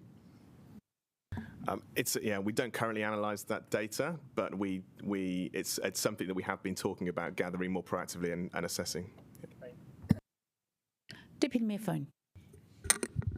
Yeah, just on the evictions, I just wanted to understand, is there a process for when, similar question actually to Councillor Chung's, but at a different level, is there a process we go through, or is there a catch system for when people do need to be evicted from Te Toi Mahana in any way? Like, is there anyone we call? Is there any place for them to go? Like, how does that...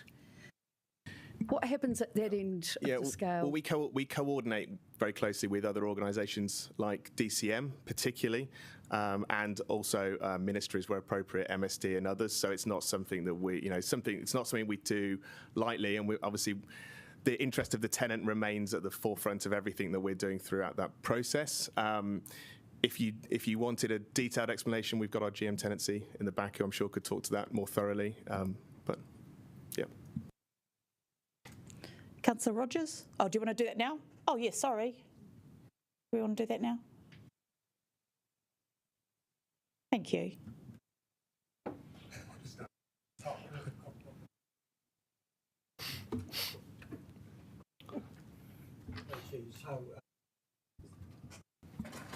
So when we go through any eviction process, for those that's recorded on the report, go through the detention tribunal process. So those decisions are made through the detention tribunal, and we do provide substantial sort of evidence in relation to especially antisocial behaviour. And like John said, that we do engage with external agencies and support people available to make sure that that person is well supported. Thank you. Councillor Rogers, sorry, your question. It's okay. Yeah, mine was just a clarification again in the wording of the report. It uses the term evictions, and I just wanted to clarify that that was actually a termination and not an eviction. Yes. Thank you. I think that's the end of the questions. Thank you so much. Now I'll pass over to Councillor Rogers, who's going to move the paper. Yeah, thank you, councillors. I hope that you can see in this report the same thing that I see, which is an organisation that has very recently been established, in my view, moving from sort of a setup phase into an establishment phase where they are increasing their maturity in their space and their ability to provide services. And I think we do see that through them now meeting all of their KPIs bar one, with a very significant change coming in the space to meet that final KPI. As you'll see in the report, for many of our tenants, it is still tough times, and I think that is why the work that the trust is doing on things like the assistance fund is incredibly important. There are about 30% of the tenants there who are receiving funding through the affordable rent limit scheme that was established at the same time the trust was set up. So hopefully you can see the good picture being painted in this report as well, particularly with the higher than expected number of IRRS tenancies, and we can vote it through quite easily. Do you have a seconder, Councillor? Pauiwi Hohaia. Wish to speak? Is there any debate? There appears to be none. We'll go to the vote.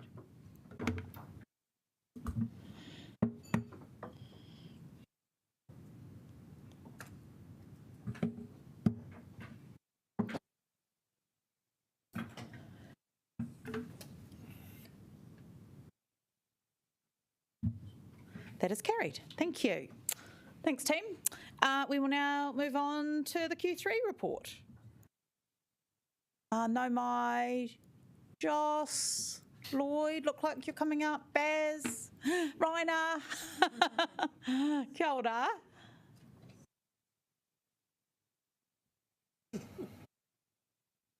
Over to you.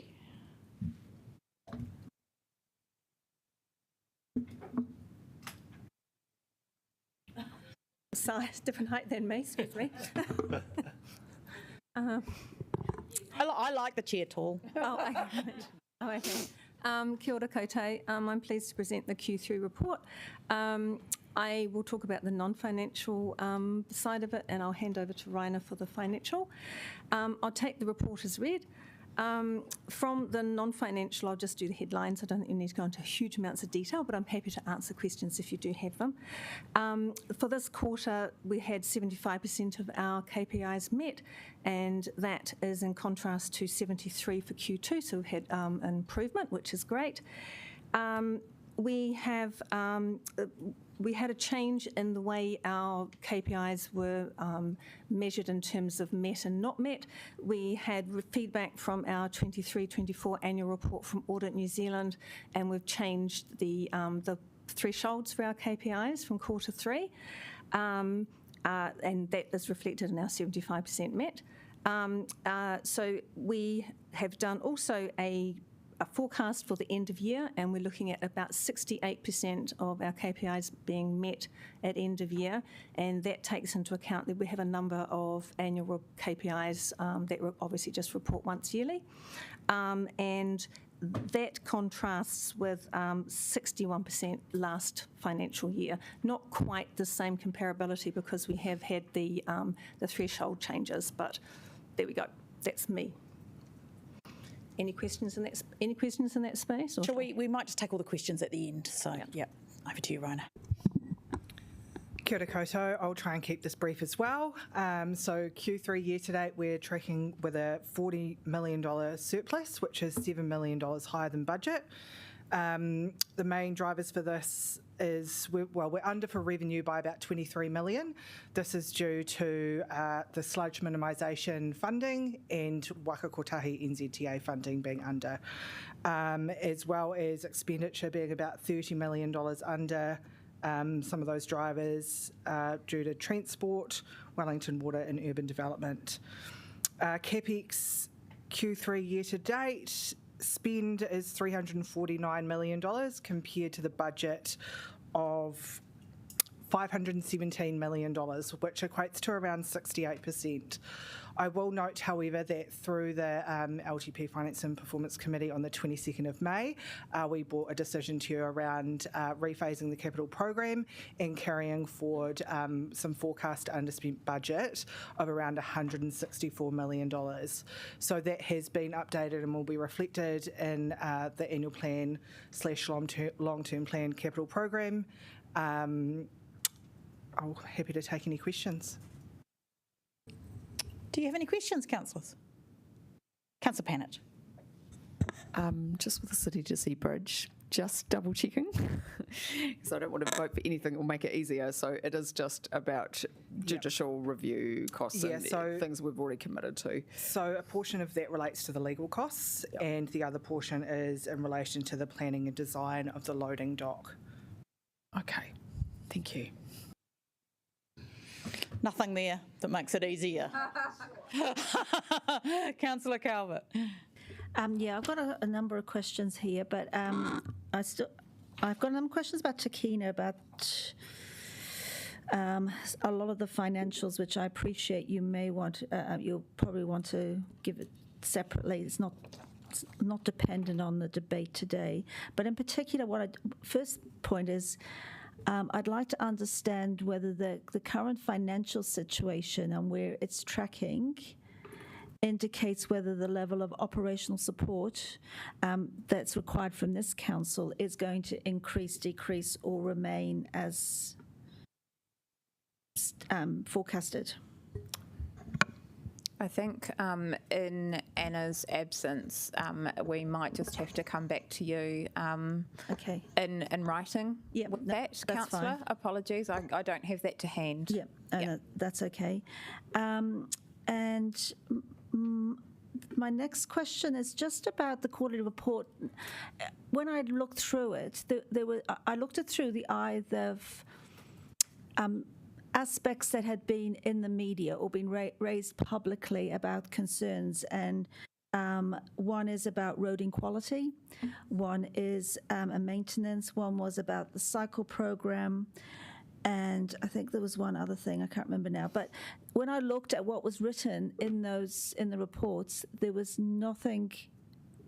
It wasn't reflected that there had been concerns. So roading maintenance, yes, there was a report, but it didn't highlight that there had been issues with roading quality, and actually the council has a plan to address it. So I just wondered whether it's possible going forward with the quarterly reports that there is a reflection of what might have occurred publicly during that period to make sure it is being addressed appropriately in the quarterly report. I think if I just start, and Joss, you'll be able to continue with this. I think our journey with the quarterly reports have been a one that's evolved over time, and I think there's what we need to sort of grapple with is the purpose of the quarterly report.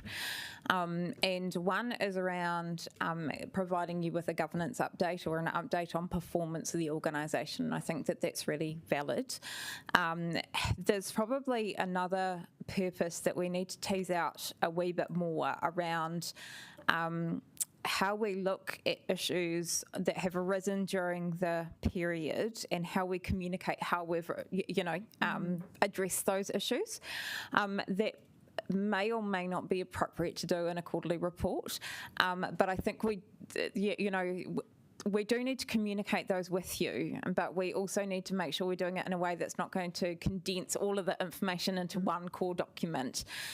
So we do need to look at that a wee bit more. Equally, the quarterly report is designed primarily with you as governors in mind, as opposed to a communication tool to the wider public about performance, although they still can get that, and we continue to evolve in that area.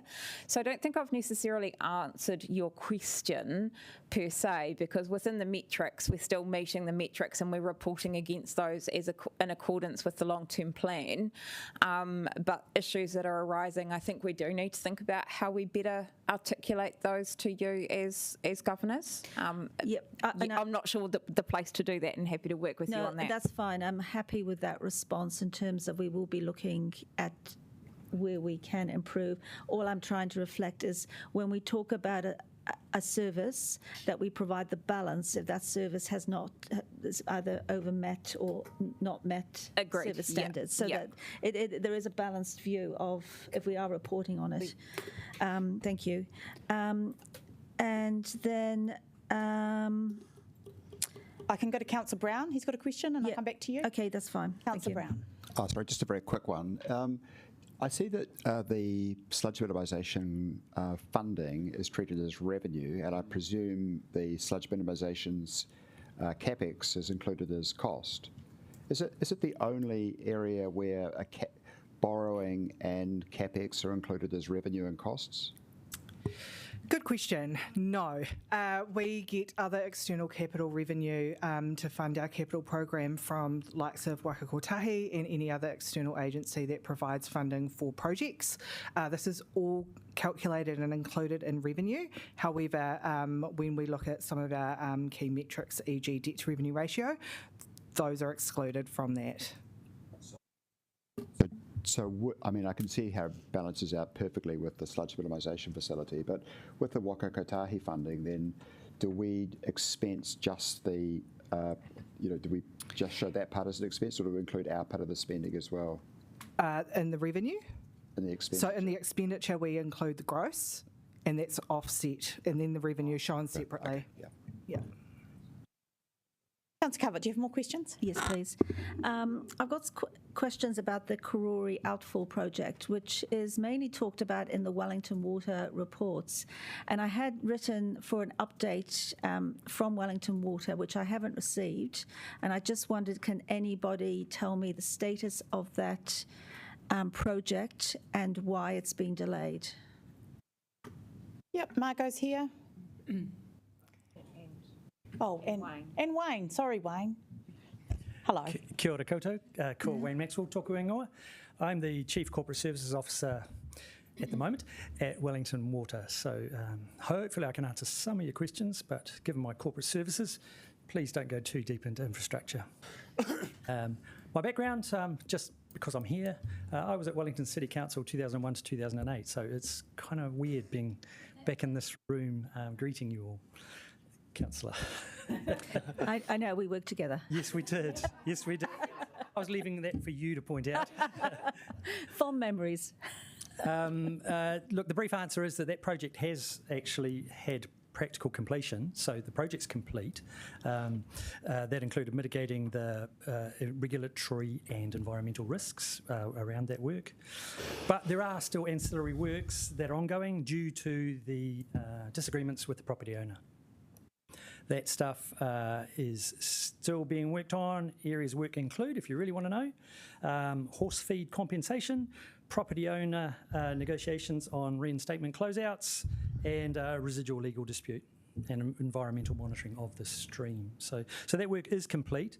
The community can see that if they look on the website, but there isn't direct engagement with the community any longer because it's really just about the organisation and the landowner and resolving those issues. And what is the legal dispute? I wouldn't go into that here. Okay. Yeah, because I did raise a number of questions about the project and I'd still like some answers. You don't have to respond now, but just about why the issue had been going on for a couple of years, and there was some contamination into a nearby stream. So I would like, just while you're here, if you could get back, ask Pat, if I could have a response to my email would be great. Thank you. I've dealt with everything else. Thank you. Thank you. Deputy Mayor Foon. Great. Kia ora, I think Te Kopaho, page 117. Have we got any project finalisation dates for that project? Final dates to delivery? Te Kopaho. Is that the Te Kopaho tracks through your chair? Sorry, Councillor, Deputy Mayor, sorry. Yep. I can get that for you. Yeah, that'd be great. Thank you. Two more landfill questions. Landfill putting in the landfill 240 tonnes of compost. Just wanted to get an idea of what that was about, and another question regarding the landfill extension in relation to the timing of the sludge exit. So just trying to see how we're going with those projects being on track. Thank you.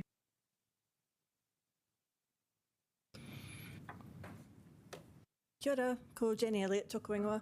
So I'm Jenny Elliott, I'm the Waste Operations Manager. I'm reporting into Jenny at the moment since Chris Matthews has left, so I'm not going to promise to be able to answer everything today, but I shall do my best. But yeah, Laurie, so on the, sorry, Deputy Mayor, on the compost or the green waste going to landfill, yeah, unfortunately we had a breakdown in some of our composting machinery towards the end of last year. It took a while because we had to get parts in from overseas, which took a while to come in. So we did stockpile for a while, but there's only so long we can hold green waste on site before it starts to break down and causes problems. So unfortunately, we did have to send 240 tonnes into landfill just while we were waiting for that machinery. I know, I'm with you. But yeah, we did have to send it while we were waiting for the machinery to come.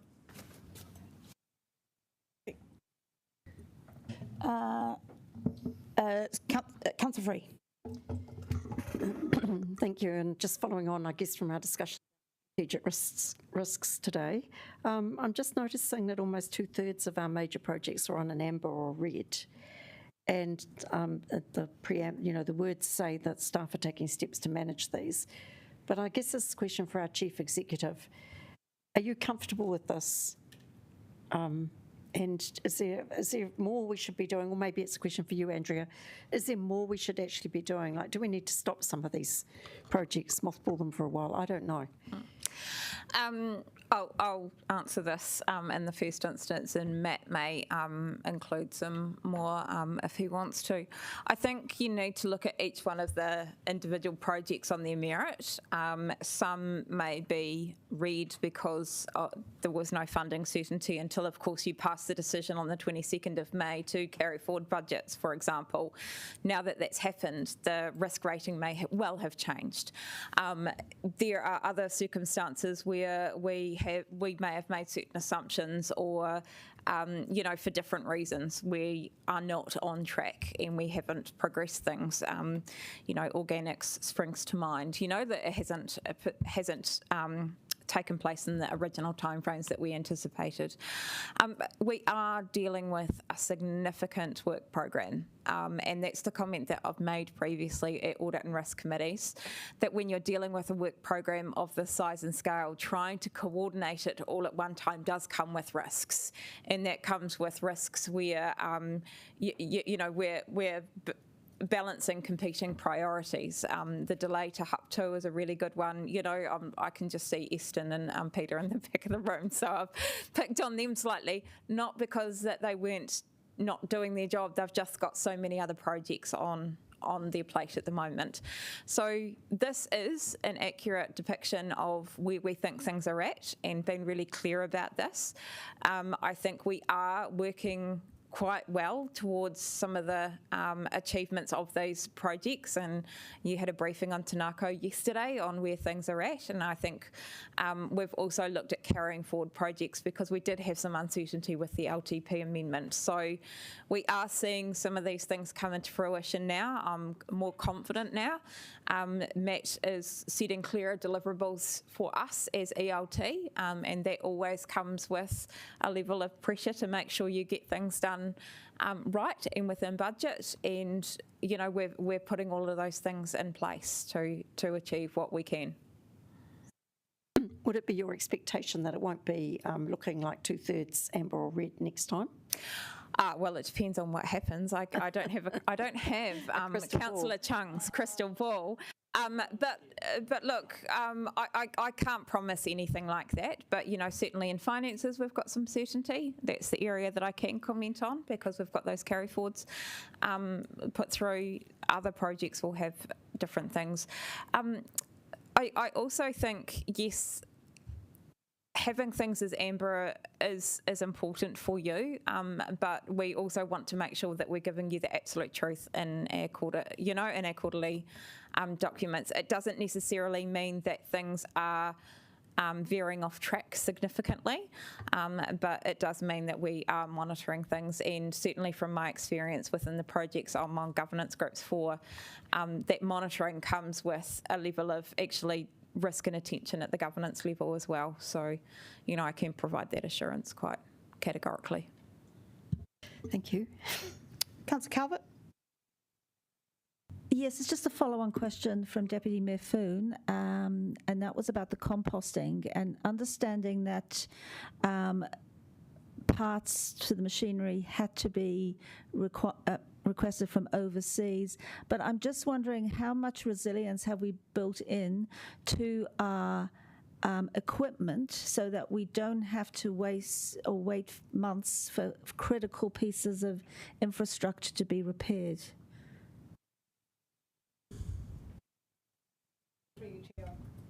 See if Jenny can give that one a go. We might have to come back. I'm using this as an example, but it's sort of, I suppose it's broader. Yeah. You know, when we don't have parts, on hand, where is the resilience of the organisation if it's a critical piece of equipment? Yeah.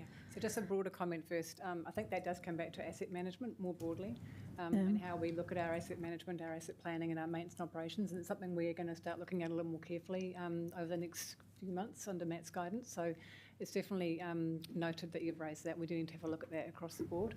There might be something specific on this particular area Jen can offer. Nothing really specific. I was going to say much that it did flag to us that it is an issue. We do have other machinery that is due for replacement in the next year or so, so it's certainly something that we're taking into consideration. And I think also there's potentially work we can do with the other councils to see whether there are opportunities that material can go elsewhere if needed. Hopefully we don't get in that position again, but that's something we can explore. Okay. So on that note, from a broader asset management perspective, how will you report back to council about how you're addressing this? Through you, Chair. I think that's a conversation that ELT is going to be having shortly about how we're going to move into the space, and we'll be able to come back once we've had that conversation, Councillor. Thank you. Deputy Mayor Foon, you had another? Sorry, there was just one question, page 136. We've talked about work with the underground asset map, taken responsibility for the quality assurance and opening of cycling data. So I just wanted to know where was that at in terms of being released for public? Through you, Madam Chair. That's very imminent. We've just got the final wash going through the data. We've got a sort of a 5-star rating on the quality of that data, and we're about to post that. So we have a regulatory committee meeting, I think, planned, which will reconsider the Kōrau Connections project, and we hope to have that data up online for that committee meeting, which I think is in a fortnight's time. Great, okay. Sorry, Chair, there was one more that didn't get answered before, just about the relationship between the landfill extending our resource consent and the timing of the sludge being removed. Like, I know that's a very vulnerable interconnected space, as Councillor Calvert has also been pointing out, but just wanted to get an update on that relationship. Sure, through you, Chair. So you're pointing out the fact that we have a resource consent up at the landfill to deposit our wet sludge, which is expiring in about 12 months too early in terms of when the SMF project will be ready to deposit dry sludge. So there's a relationship going on with Greater Wellington to determine the nature of the consent extension and how much we need to spend and what we need to do and what that application is going to look like.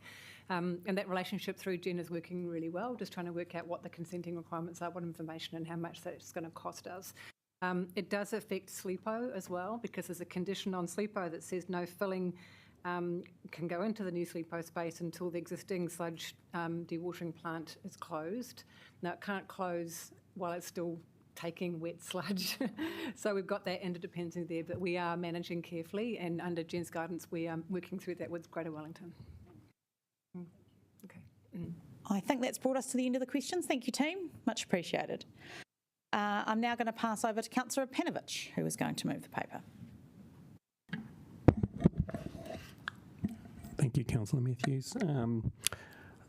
Not too much to add on this one. I think we've already discussed the rollovers with the capital plan. We've looked at the P&L. We've discussed the non-financial items, and we've dug into a few other pieces, which has been, from a financial perspective, very exciting. So I think that's all I have to say. Thank you. I'm happy to second unless you've got someone else. All right, I'll second and I'll reserve my right. We will move into debate. Councillor Calvert, you've got some amendments? Great, thank you. Almost unheard of, amendments to a quarterly report.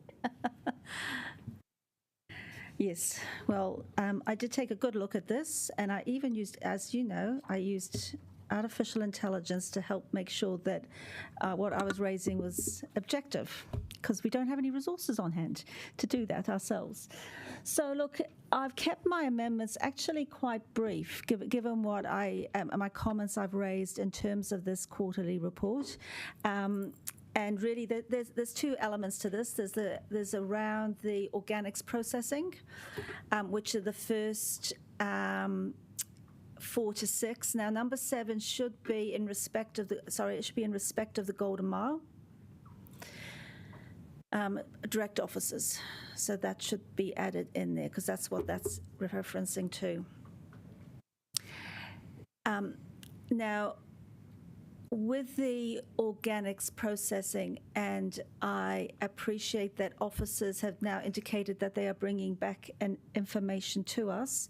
So this is really noting, because it hasn't been noted either in this report or a previous report, that officers are providing us with an update before September. I also want to, number 4 was noting that the report that was provided by officers last month in response to a formal amendment that was passed back the end of last year didn't actually meet the requirements of that amendment. So I just think it's really important that we are very clear about when we ask for something, that it does come back in the form that it was requested. So it's really noting that, and it's just being clear about that. As we've seen across our projects, in particular around waste, we have had, and this is no fault on the organisation, but it is the result is that we have lost senior staff in this space. And we've seen those projects, the sludge minimisation, and we've got a really good team project managing that, but we have lost internal oversight and knowledge. You know, there's a lot to be said when you've been working or been accessing a project for 2 or 3 years. You inherently know what's going on, and anybody new coming in has to come up to speed. So it is important that we note that the risks that does play, not that risks can't be mitigated, but that do play on these suite of, in particular the organic processing, and I've kept the other ones out of it, but as I think it was Councillor Free noted, there was a lot of ambers across all those waste management projects. In terms of the Golden Mile, officers have come back and said that they will be provide a briefing to us on the 5th, around about the 5th of August. I think because of the public interest in this should be formalised as a report to the Environment and Infrastructure Committee on the 7th. If you read through the quarterly report, you would also have seen references not only in our own projects, but also in the Wellington water pages about work carrying on, about looking at the condition of the pipes under this, I think in particular around underneath Courtney Place. And so I think we need to be very clear about what are the must-do pipes and what are the should-do pipes in terms of the condition of those, and what does that have any impact on the current work packages that have either been signed off or due to be signed off. And bringing it back to a committee meeting means that if we need to make a decision, we can do so in a formal sense rather than the briefing and then have to push it further down the track. So I hope you will support these amendments. They should be relatively straightforward. It's just confirming the information that we will be getting from officers, being quite clear about what the information is required, and providing that public overview and insight into something that's quite topical. So I thank you for your support, and Councillor Randall, I think, is seconding. We will go to questions first. I have one, and it's about point 4. Is it officers' understanding that the resolution, point 4. No, sorry, point 5. Oh, yes, it is 4. Sorry. I should not read things without my glasses on. That was met? Through you, Chair, I think the key point is that we need to come back to you for a decision on the comparison between regional approach and a local approach, and we have not done that yet, and that will come back to you in August. So you met the requirement with all of the information that you had at the time that we had the meeting? We had at the time. And so point 5 is happening anyway? It is. Point 7, is happening anyway? So again, it's not a committee briefing, my understanding. So this is, I don't know if this is for you about the Golden Mile, but my understanding there is a briefing about water infrastructure in the Golden Mile to come. Through you, yes, there is. August the 5th, Councillor Calvert's right for the date. We've got a briefing in your diaries for a full briefing on the Golden Mile project. Can I also ask, point 6 seemed very operational to me. It would be highly unusual for this committee to request information about staffing levels at that level. Through you, Chair, that would be my view, yes. Any other questions? Councillor McNulty. Yeah, just in light of number 6, I mean, the Mayor forwarded us an email today about staffing resource for water and what's being done with Chris Matthews' absence around water. Would that not be something we could also do around waste and organics processing? Through you, Chair? Yes, we could. So we've been asked by the Mayor to come and talk to you about resourcing for water at our next CE Councillor session. I can certainly comment on waste at that point as well. So in addition, you're sort of saying 6 will happen anyway, just not in a formal setting. Councillor Abdurrahman, did you have a question?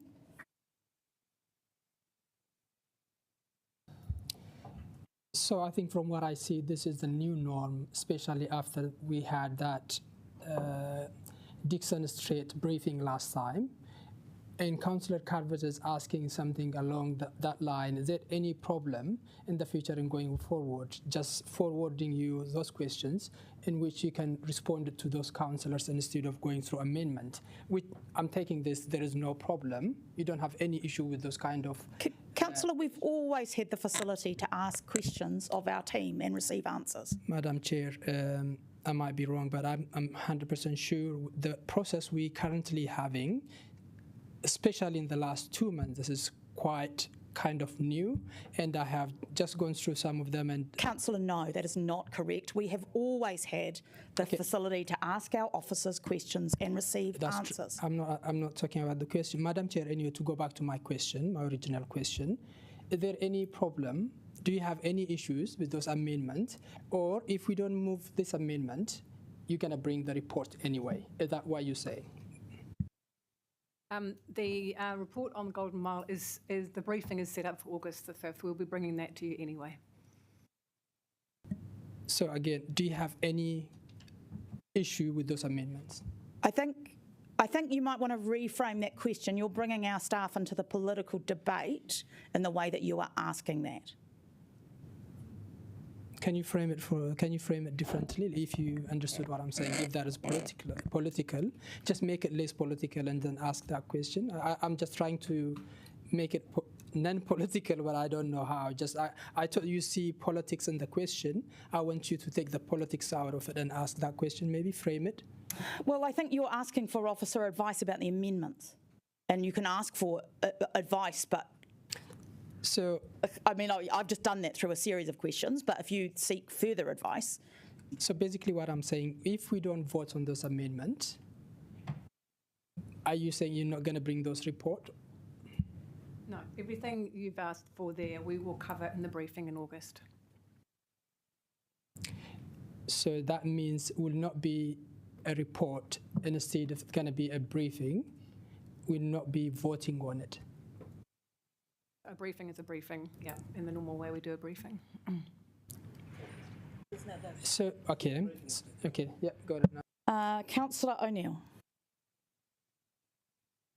Councillor McNulty. I guess the one thing in there that I particularly do see some value in, just given what's happened in Thorndon Quay since works have finished with some leaks, is the second point under 7, which pipes will be renewed, must do, this should do. So I guess I'm just seeking assurances that we will absolutely have clarity of that information in that briefing. Through you, Chair, yes, we'll work with Wellington Water and we'll bring that to you. Okay, thank you. Councillor Randall. I just want to ask officer advice, I guess about all of them, but including 7. Are there any concerns officers have with any of these amendments being passed and being agreed to by the council, by the committee? I think the simple answer is we don't have any issues with the amendments being proposed, whether they're passed or they're not passed. The information that we've said will be provided. So it's just about whether you want to have that formalised in that process, or you're happy to rely on that which my officers have already indicated to you they'll provide. Okay, so that you are free to take that vote. Yes, no, thank you for that. And I just wanted to, doing a report to the committee versus doing a briefing, is there any issues with actually it being done as a report to a committee? Through you, it depends how you want to receive the information. A briefing will give you an opportunity to talk with officers directly, and the information you've asked for will definitely come to that briefing. It's really, as the Chief Executive said, it's your call there. Okay. But everything you have asked for will come to the briefing. Okay, thank you. Councillor Pannett. It's just a process question for Democracy Services, which is about the appropriateness of these sorts of things. Just as a matter of principle, I don't think we should be directing staff to do more work in a performance report. So is it allowable? I did seek advice on this. Kia ora, councillors. This mic's a bit broken. From a process perspective, there's the ability of the chair on any amendments to rule them out of order on several reasons, including if they think it's not relevant to the initial motion. So again, that's the call of the chair to make in any circumstance under any amendments. Apologies, Chair. I didn't hear that question from you. So when will you make a ruling or not? I'll be guided by the committee. I'm happy to take a brief adjournment. I don't like the precedent of amending quarterly reports, and that is, I made an allusion to that. I'm not comfortable with that. I mean, probably I would ask the councillor to not move these amendments on that basis, because, our reporting is our reporting, and given all the information is being provided anyway, it was. Suggest it be for the forward program would be a more appropriate place to have new work. But I'm not amending the quarterly report. These amendments have come from the information in the quarterly report. Okay, we're not going to have debate now. No, but I'm just trying to clarify. Well, you wanted to know, and I just want to clarify that this is where this has come from. Yeah, I understand, councillor. I appreciate the way you've worded these. Right. Do people want to take an adjournment before we move into debate? All right. Thank you. 5 minutes.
is that the end of the questions on those amendments? I am going to allow these to be put, having expressed my discomfort about the process, but I am ultimately think they should be able to be debated and voted on. Councillor Randall, would you like to speak now, a seconder? Could I reserve my right? Thank you. You can. Is there any debate? Purui Hohaya. Yeah, thank you. I won't be supporting these amendments. I mean, I listened to what our Chief Executive said, and essentially, to my mind, based on what he said, these amendments would be superfluous. So I won't be supporting them. Councillor Pannett. Thank you. So I've just made the point to Councillor Calvert that we have never used the quarterly report to direct officers to do further work as a general principle, and I think we should adhere to that, even though I have a degree of sympathy for other reasons on 7. I also object, given that this is really an attempt to relitigate the LTP, and we've just passed it, and even if, I might like something and might not like something else, I just don't think this is the right way to go about it.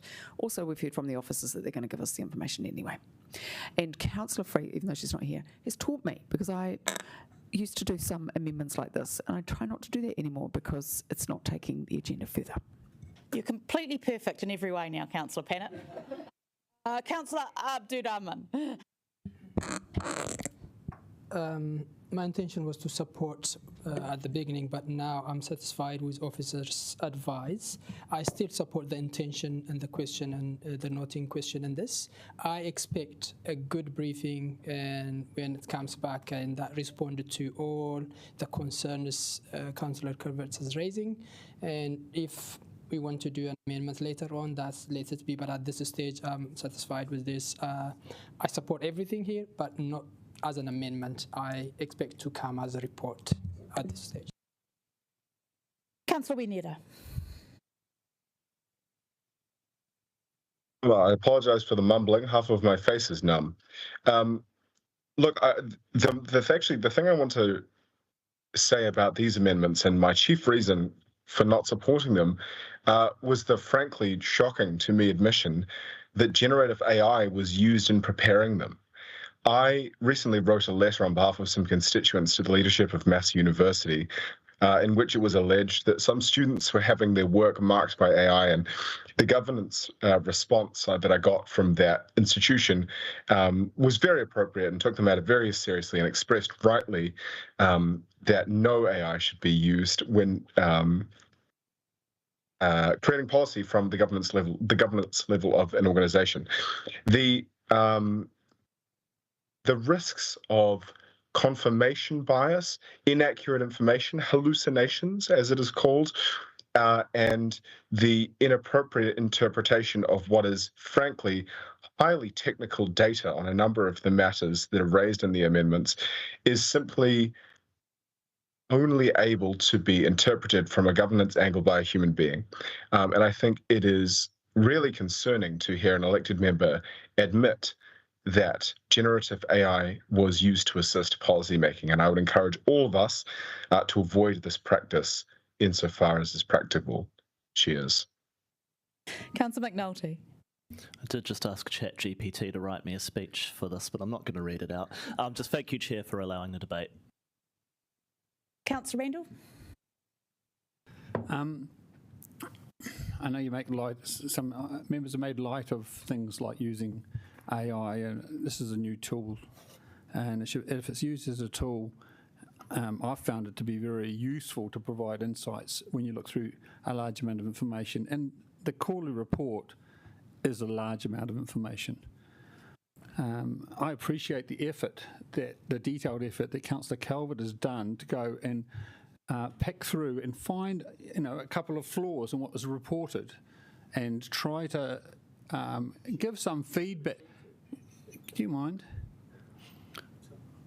So and perhaps it's even with the assistance of AI, she's found a couple of points that need to be noted. She feels need to be, and I agree they need to be noted. It's not really amending the report. It's really just outlining some Some are, adding to the noting reports. It's not like the officers don't have noting report elements to their report as well, but adding to those, because in the end, this report is the report of this committee. It's not the report of the council. And the fact that she's done this detailed analysis and pulled up these things around the organics processing side of what is reported, I think she's to be commended for and supported. In terms of respect of directing officers do some consequential work due to what they've reported, I don't have any particular problems. I'm perfectly comfortable, for example, having moved 6, 7 or even 6 and 7 to the forward program, but again, do we want to relitigate and redo that again when we can just do it here? I think they're totally sensible. So I do ask you to take it a bit seriously. This is a serious report, and take Councillor Calvert's amendment seriously. Thank you. Councillor Calvert, right of reply? Thank you. Hopefully you wrote this yourself. I did. I did, and I didn't use AI because it is a tool. It's not the only thing that you use. And if anybody's tried to experiment with it, you will realize that. And you'll realize, like any tool, whether it's AI or any other tool, or even when you get advice personally from someone, that you need to check that and run the old sniff test over it. But I am pointing this out, and as a Generation Jones, I'm really surprised by the comments by some of the younger members around this council about using AI, because half the time you're using it and you don't even know you're using it. So anyway, we've got to be open to change, and we've got to be open to more productivity. And this council is starting to use AI. Our officers are using AI. So you can't criticize governors, because then if you're going to, then you're going to be saying, officers, do not use it. And so, but this wasn't meant to be a discussion about AI. This was meant to be about providing you with insight. When we get a lot of papers, and we could spend days trying to join the dots, because that's what sometimes it is. If you look at our quarterly report, there's information about the same topic all the way through it, and different levels of information as well. So trying to join the dots and what's relevant is really important to have a tool on hand. And look, I know even Councillor Brown is going on a webinar espousing about the use of AI with the New Zealand initiative. It's been advertised. So look, Councillor awesome. Brown, thank you. Right, we will go to the vote. Do people... Anyway, I just want to that was about, but I just want to clarify that a briefing is not a formal report. We can have a briefing and we can have the formal report, because when we have a formal report at committee, we get a chance to debate, and we get a chance to make any further amendments to that report. When you just get a briefing, you don't get that opportunity. You can ask further questions, and it could be a few years or few months or whatever down the track. And look, I'm pleased to challenge the status quo in terms of this has never been done before. I mean, we're looking at a quarterly report. What on earth are we meant to do when we see information in there and we want to take further action? This is the whole point of it coming to a committee. Otherwise, we might as well just be sent the report, given us to in a briefing, and send a few emails to officers. So there's a purpose for this coming here, and we should be able to ask and direct further information coming. So whether you support it or not, but I hope you do support it, because this is about greater transparency and greater accountability for us to the people that we represent. Thank you. Okay, do people want to take them separately or all together? Could I just have number 7, please? Okay, shall we do number 7 and then all the rest? Could we have a division, please? Yeah, I thought we would.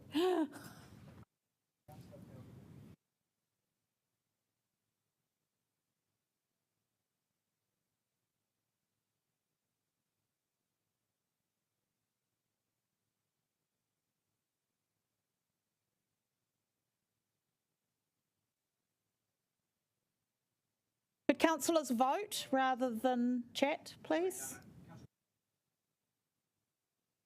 No, it wasn't. That is lost. We will do all of the rest.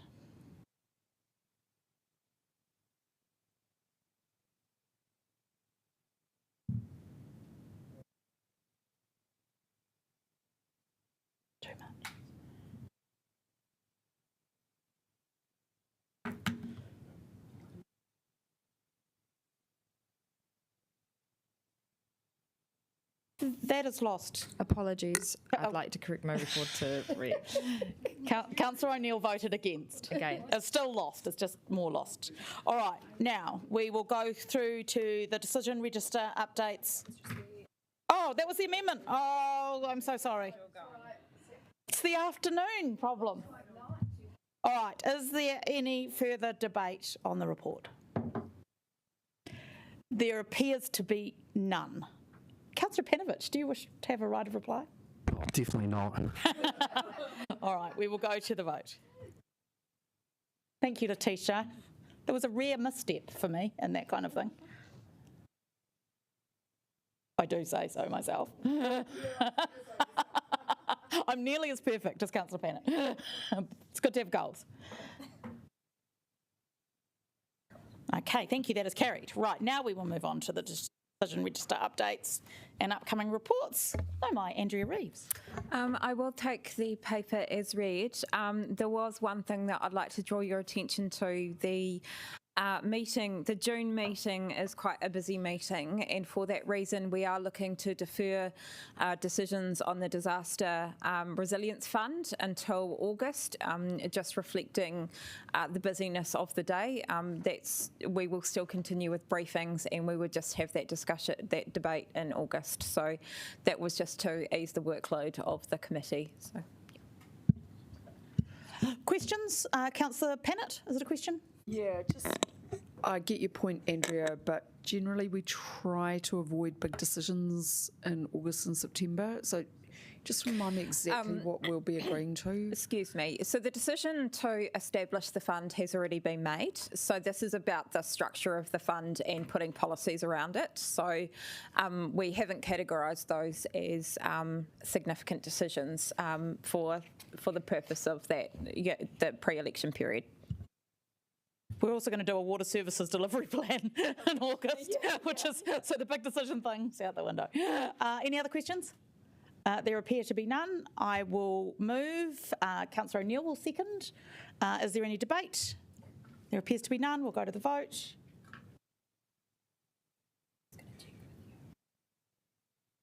That's fine.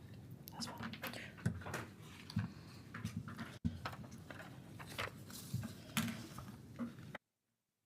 That is carried. Now we are going to move into public excluded to protect the privacy of individuals. I will move. Councillor Panovich will second. Any debate on that? Appears to be none. We'll go to a vote.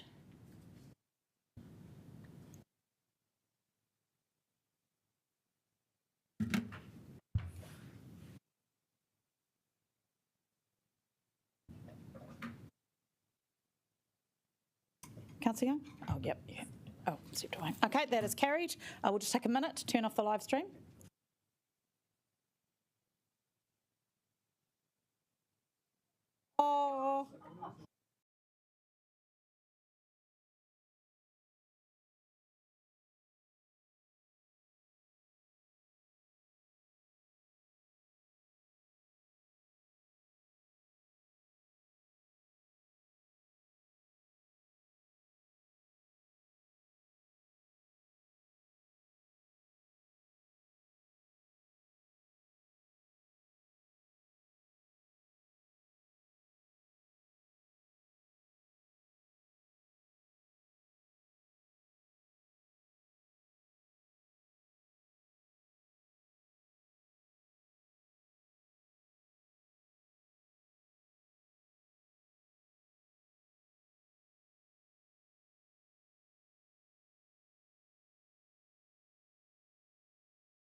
Inihia, ki te uru tapanui.